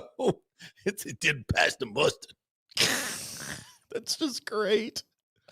I'm like, wow. And you're going to run for president? Okay. Because, I mean, Good yeah. Lord. Oh, by the way, Paul Feinbaum running for senator in Alabama because Tuberville's going to run for governor. What's Saban going to run for? President. Yeah, maybe. Who'd want that job? Seriously. Good Lord. Yeah, absolutely. Yeah. Pete Schultz says went to Cafe Paradiso Saturday night. Wow, great food. If you have not been there, you got to go. You will not be disappointed. Yeah, Pete. What'd you have? Give me the menu. What'd you have? Lay it all down. Did you do the lasagna appetizer like I do? And Scotty Fitz do. We order an entree for our appetizer. Lasagna for the appetizer. Because it's so good, I don't ever want to go there and not have it. So I'm like, I yeah, know. we'll split a lasagna order for an appetizer. And they're like, Veal piccata is still my favorite. Oh, Just so good. melts in my mouth, man. All right, while we wait for Mike to come in and talk some FSU Miami, let's do this national story that's taken hold and just set it up. So look, guys, you know that if I'm bringing WNBA stuff to the table, it's got to be juicy, right? Because like, who would do that? And I found out about this on in local radio here. They played this, and I'm like, man, I got to grab this for JP's show. So I guess the WNBA playoffs are going on, and the Minnesota Lynx were just eliminated last night, and Nafisha Collier, who plays for the Lynx, I guess she was runner-up MVP this year. She's considered one of, if not the best player in the league. Again, I don't know. I'm just going based on what I've read this morning.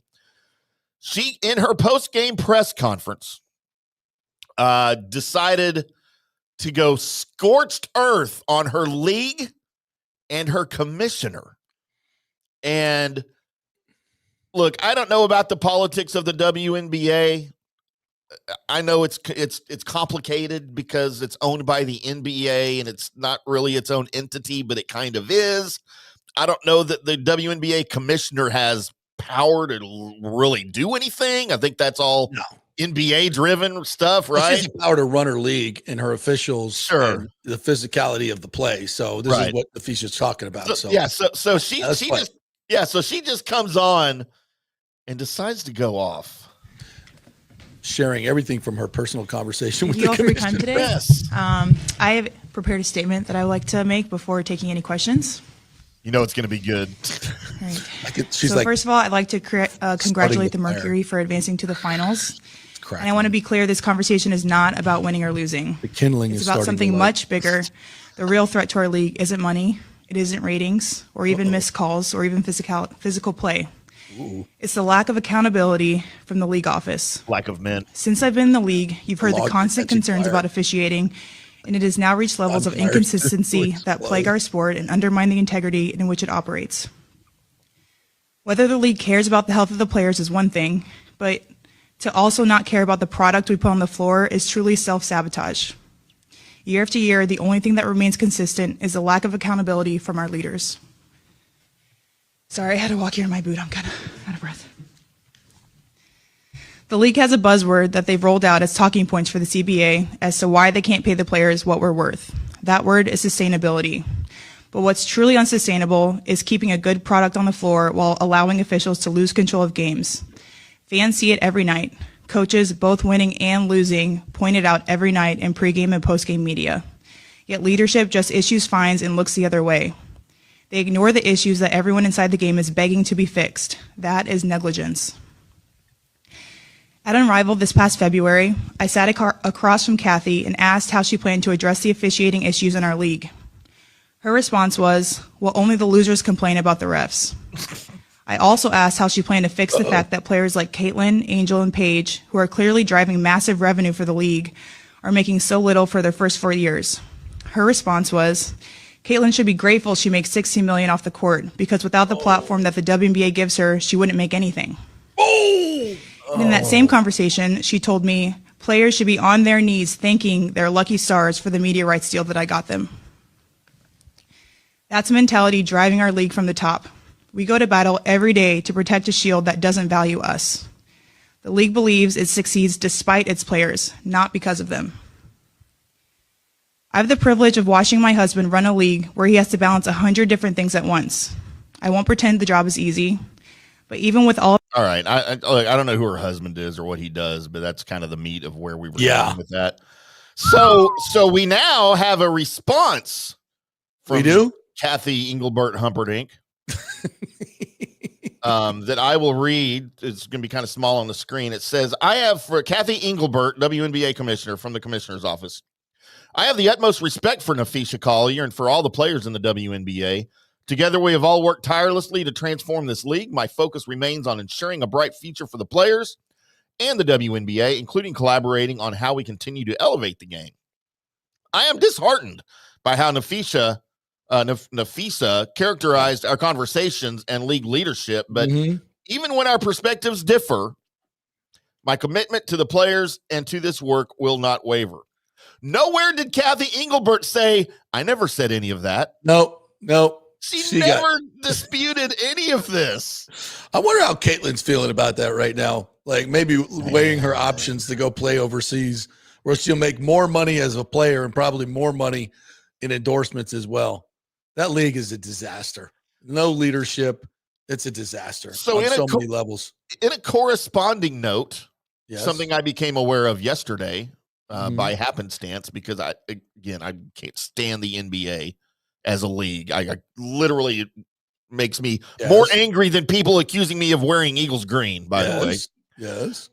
I heard LeBron James is making plans in retirement, post-retirement, to organize a competing league to the NBA. That's awesome. That's awesome. But I'm here to say, that's awesome. Dude, do a competing league for the WNBA, because it seems like that is much more of an opportunity right now. No, I want to see the NBA eat its own. Yeah, but I don't want LeBron to be part of it. He's the one that ruined the NBA to begin with. Don't worry. Nobody's going to watch that one either. I'm not watching. He'll just be wasting his money. All right, let's move on to something you want to know how much want to talk you want to about. know how much I hate LeBron and what he did to one of my favorite sports in my leagues? So I downloaded this app the other day. It's called Calm. It's supposed to help calm you. Calm is good. Familiar with it? Yes. I uninstalled it yesterday because you know who owns the company that developed that app? LaFraud James. It's all right. I said, talk about screw you. I'm no longer calm. Let's talk about something that people can really sink their teeth into. FSU Miami, as we bring on Miami insider Mike Murphy. What's up, my friend? How are you? Oh, first of all, there you get your mic up there. How are you? No, I'm fantastic. Nothing like hate week. Rivalry it is hate week. It is hate week. Absolutely. I was thinking about some of the past games between these two teams. Many of them I sat through at Doak Campbell Stadium. The wins, there were wins for FSU, were unbelievable. The losses were excruciating. I mean, excruciating. The 87 game where we scored and we're down 1, and if we just kick an extra point, we tie the game, probably go on to play in the national championship game. Bobby says, we're going to go for 2. And my backup quarterback in high school, the great Danny McManus was the quarterback at the time. And he tells the story all the time. He goes, I go over there and I'm talking to coach, and he calls a play that we haven't run since summer. No. He's like, oh, really? We're going to run that? I want you to hit the tight end. And Bubba McDowell knocked it down, and the rest is history. Miami goes on to win their first national championship. That was gut-wrenching. Yeah. I know it's going to be a great game. You can see the line tightening. But the rivalry is incredible. I don't care what the record is. We always play each other insanely hard. Most of these kids played high school football against each other. Yeah. So the and they chose between FSU and Miami when they were being recruited. Most of the time. Yeah. Yeah, absolutely.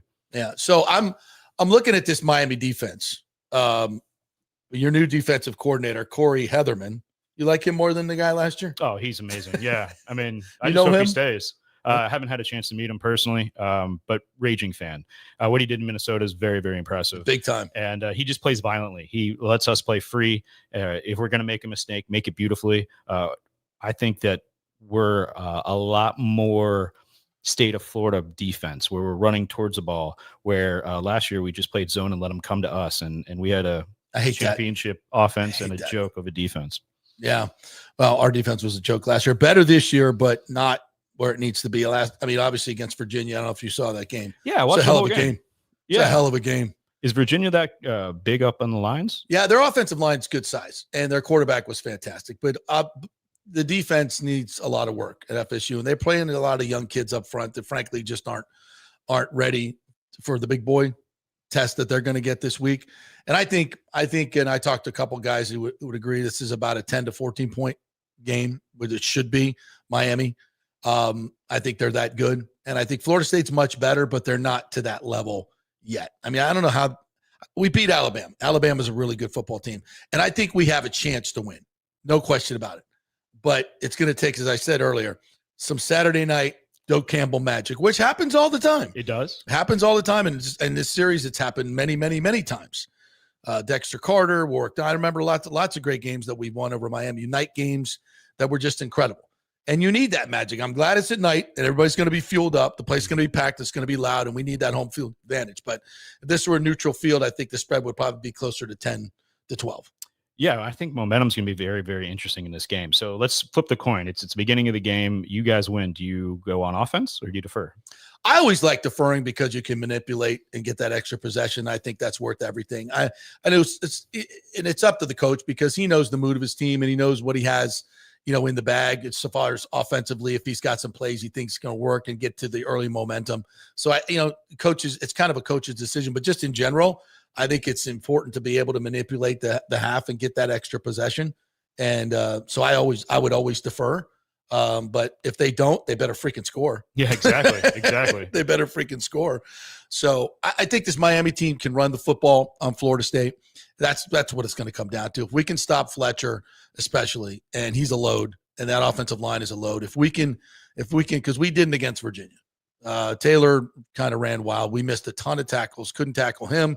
Couldn't tackle the quarterback. Now I don't think Carson Beck's going to be running a whole lot, but we couldn't tackle their big back, and Miami's better. Well, I'll tell you a name to look at. That's a problem.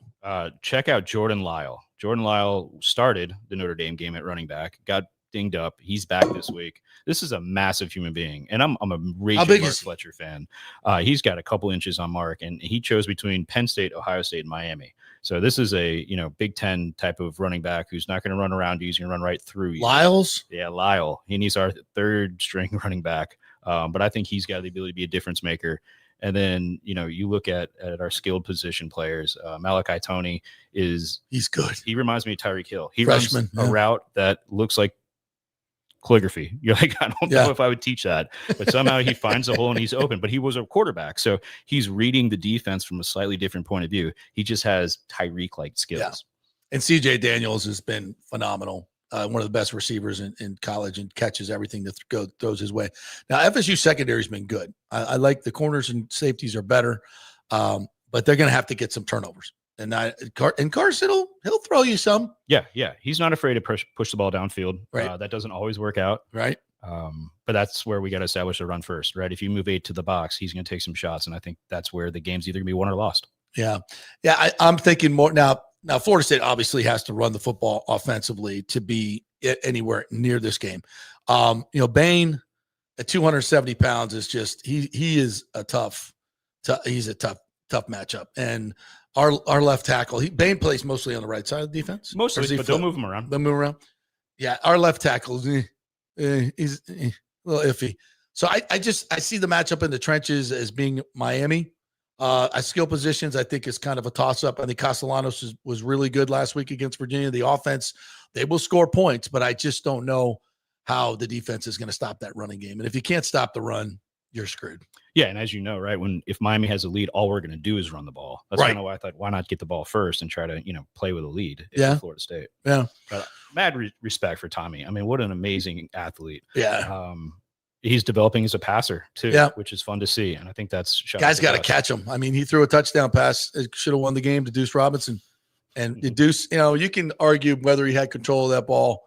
If you've seen the play, he catches a slant, he holds it, and he's got it in the end zone. He's got control of it. But as he goes out of the end zone, he kind of moves it a little bit to get better control of it. He didn't need to do that. He just needed to hold it. Yeah. Just needed to hold it. And I don't know. I've seen calls go either way on that, but they didn't get that call. They didn't get a couple of calls in that game, but they should have won that game. There's no question about it. They should be undefeated, and College game day should still be in Tallahassee. I think we're both losers on that. Yeah. I mean, the fact that we don't get extra coverage, you guys don't get extra coverage.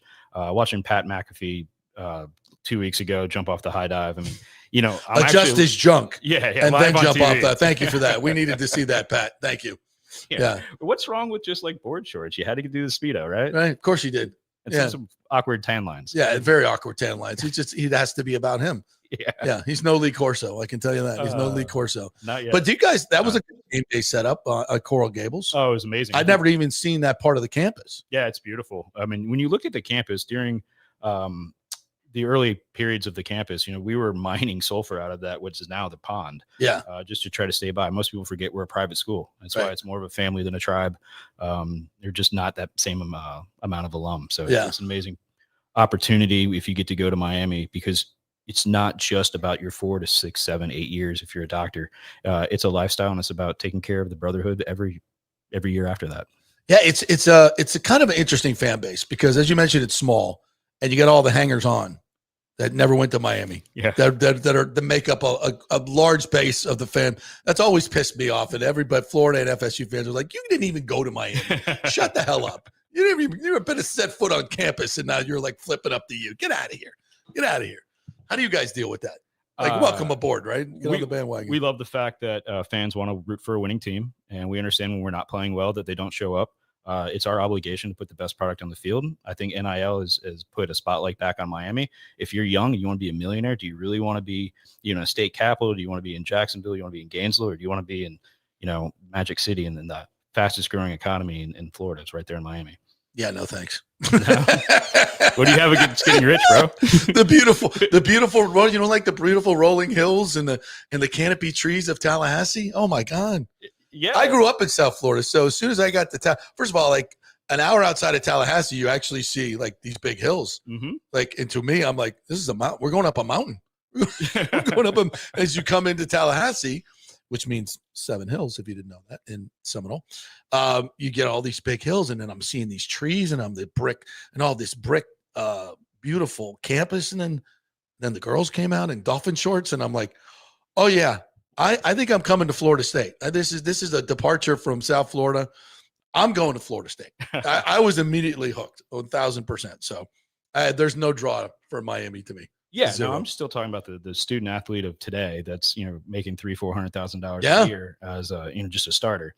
How do you put your money to work? I think you still get an apartment for that in Miami? You can put a down payment on a very nice apartment there. You can have a little something every month. Well, you have to be making $1 million to actually get an apartment in Miami if you're an athlete? No, I think if you're an athlete, especially in Coral Gables, there's still some really nice areas that are quite affordable. We when we think of Miami, we think of South Beach, we think of Wynwood, we think of Brickell. But Coral Gables is just a beautiful little community tucked within a magical city. So they get the best of both worlds. If you haven't been to Coral Gables, and as a Florida State fan, it's been a while. Wait until spring or something. Yeah. It's not football season. But come on down and just enjoy it. It's beautiful. It's heaven on earth. It's where people go to retire. So at 18 to 22 years old, why wouldn't you want to play football in paradise? Well, are you getting an on-campus stadium anytime soon? I don't think so. There's no room, right? There's no room. If I had my own vote, I'm a big fan of teaming up with MLS and figuring out how to build a stadium for both. Yeah, where we could have. But they're building that thing for Inter Miami, right? Yeah, That's Beckham's thing. It's Beckham. I think financed by PNC. They've started the whole model. How far from campus is that? Significantly closer. Yeah. I don't know the exact mileage, but it would make the average college student commute significantly easier. Yeah, because Hard Rock's like 45 minutes away. Yeah. This would be like 15, I think, 10 to 15. About 15, yeah, absolutely. But let me be clear, though. The Hard Rock's still an NFL stadium. How many colleges get to play in an NFL stadium? USF, but they don't like it. They want one of their own. Yeah, well, one's about filling it up, right? Yeah. So you got to pack the rock, as we say. Yeah. We'll see if we pack the rock in noon kickoffs because that place is especially hot. It's brutal. But wouldn't you love to see the Hard Rock semi-closed roof at Raymond James? Yes, because that could be a game changer. I'm watching. I think that's what's going to happen. I think that's what's going to happen. Did you go to the game last week? I did. You know, other than special teams, we forget, man. Without special teams, that's a tied game. Oh yeah, and we're fine. The Bucs are fine. Did you sit in the sun? No. Hell no. I'm good on that. I red-eyed from California, so I found some shade. Yeah, it's brutal. They should not have 1 o'clock game. I say there should be a law. In September, you cannot have a college or professional football game in the sun. Everything has to be played at night. I love that. I'm literally sitting in the press box next to Sal Palantonio, dropping them names. We're sitting there, and there's a couple of EMTs sitting next to us enjoying a Coke, and they have their radios on, and it's like, oh, we got a 41-year-old man, heat exhaustion, section 402. We got a 27-year-old woman, heat exhaustion, section 14, like nonstop. And then we got a fight breaking out in section 104. It was nonstop fights and heat exhaustion. Yeah. So, like, if you're a fan that pays a lot of money to go to game, that's not really what. No, it shouldn't be an endurance. And that wasn't everything, obviously. It's a great experience, but for a lot of people, it wasn't with the Eagle fans. It's just the facts of life. I mean, it's really hot. And if you're enjoying a couple adult beverages and you're already dehydrated when you get to the game, I mean, it's a recipe for disaster. And sitting close proximity. Can't do it. No thanks. All right. So are you going to the game Saturday? I don't think so. I think I'm going to be stuck here in Tampa because we've got an amazing weekend at Genesis of Tampa. It's our grand opening weekend. Friday. See how I segued into that? Yeah, that was beautiful. Thank you. We did not schedule that, but two professionals just doing our craft here for you and your entertainment. But no, I'm really excited. You know, we waited a really long time to get Genesis of Tampa back into the market. You know, there is an original owner. I've taken over since August 1st. So we have a C3 commitment to love on our community, our customers, and our charities. And Friday is all about the community with a ribbon cutting. Saturday is all about our customers with a block party, DJs, food. We got some USF alums showing up. Yeah. I know Grothy and Leroy Selman Jr. is coming.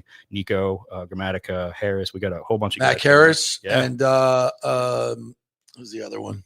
Oh, Nimrod. Chase Nimrod. We forgot one of our best players with the name like that. That Nimrod showing up. Yeah, he's awesome. He's fantastic. He is. Because they're playing Friday night. They are. And they're going to kick some ass.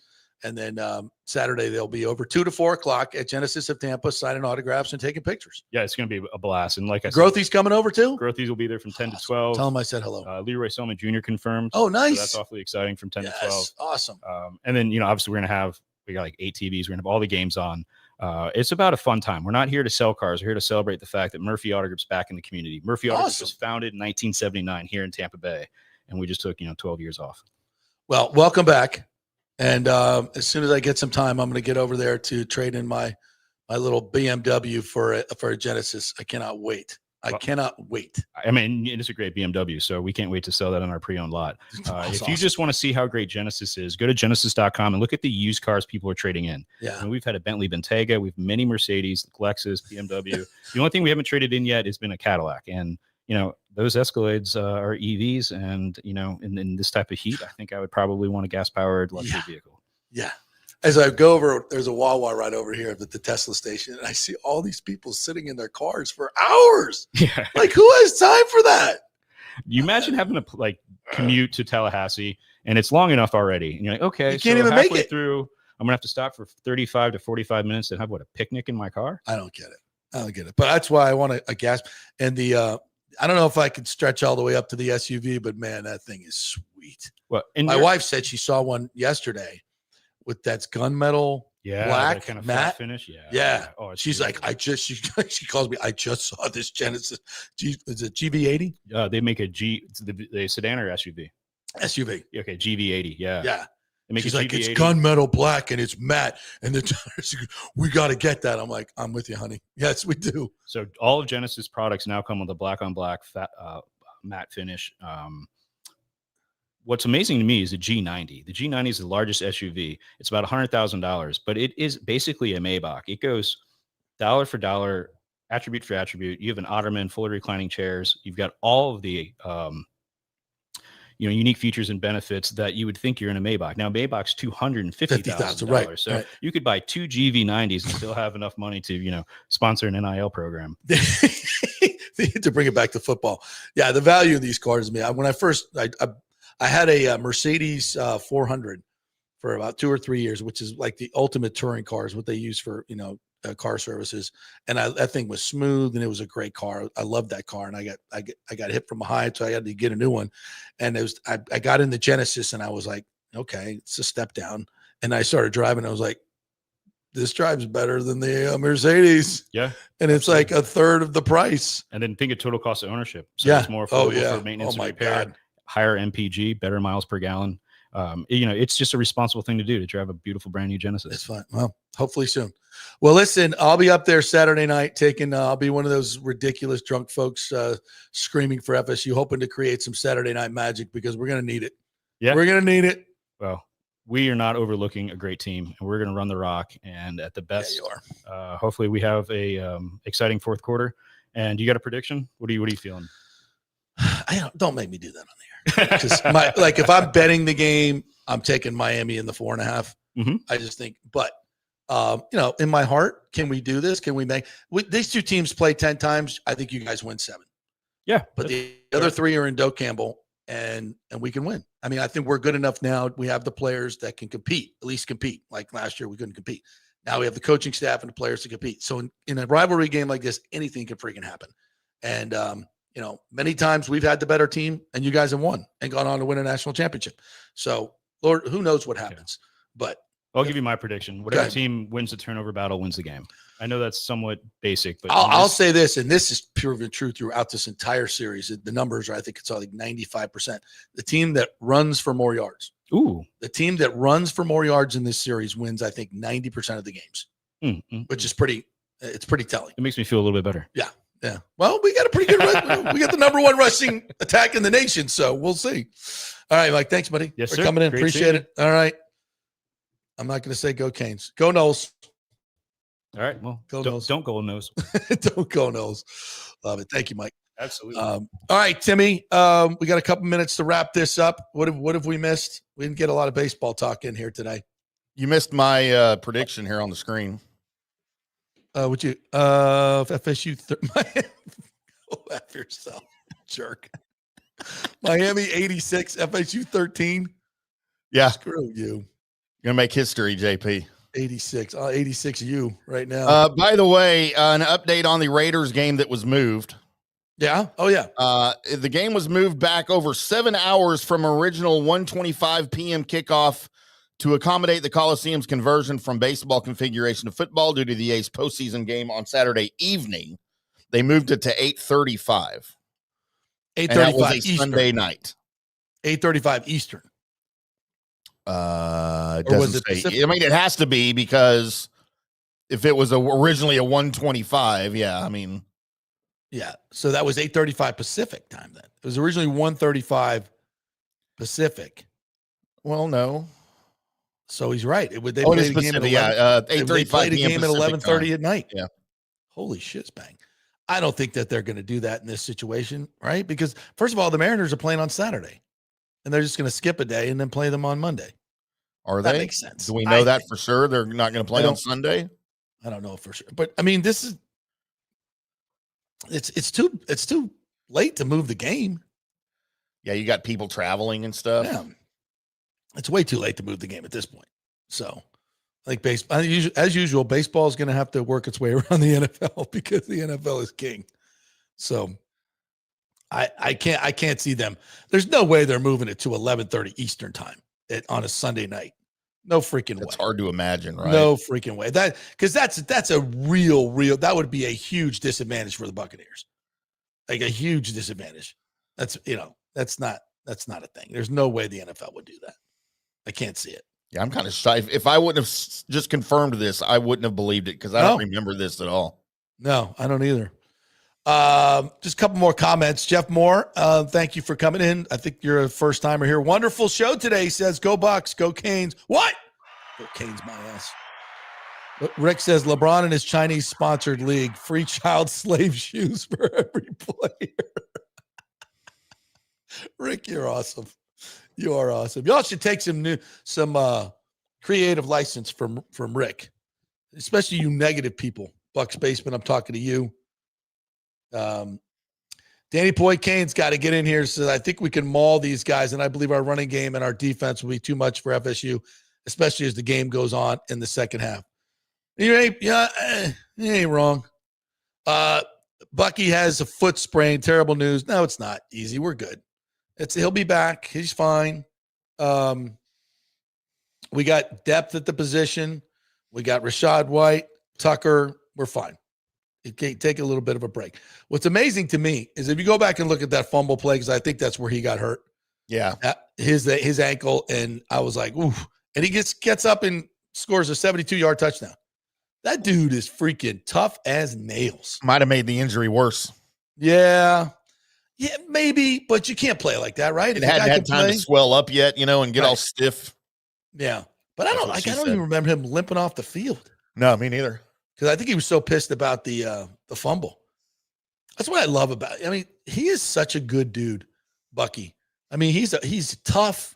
He's got a great Christian background. He's just a really, really accountable guy. Meeting with 89-year-old Tom Moore at 4:30 in the mornings. I love those stories, man. Yeah, he's such a quality guy. And he's from Chicago. It's hard to believe he's from Chicago. He's the epitome. He's the epitome. He's the epitome of what you want in a Buccaneer. He's that guy, and he'll be fine. He'll be back. Take a break. So, but hey, here we go to Seattle without Bucky, without Mike, without Gedeke, without Kalijah Cansey. We don't know about Ben Morrison and Jamel Dean. So it's like I said earlier, if you missed it, these are the times of the rough waters of the pirate ship Jose Gaspar. The rough waters will only be for a very short time. And then we'll get our crew back together and we'll go sailing full sails at the end of the season into the playoffs. And we'll get our ill-gotten booty and win the Super Bowl. How's that? Booty. I did say booty. All right. Sorry we didn't talk about baseball. You can get that other places. You did. You spent 45 minutes on baseball to start the show. Well, yeah, baseball playoffs. But which we will be returning to next year. I will make that bold prediction. Making that prediction, huh? Right away. Yep. So we can have a Rays Rangers wild card round next year? Yes. That'd be nice. I don't know. The Rangers are probably going to win the division next year. So yeah, our roof is almost on. Please, no hurricanes. Don't take our roof off. We paid too much money for our new roof. So please leave us alone. Hurricanes. All right. We will be back tomorrow with more fun and frivolity. I'm heading over to One Buck Place now to get some sound from the boys. And we'll be back tomorrow with more fun and frivolity. See you then.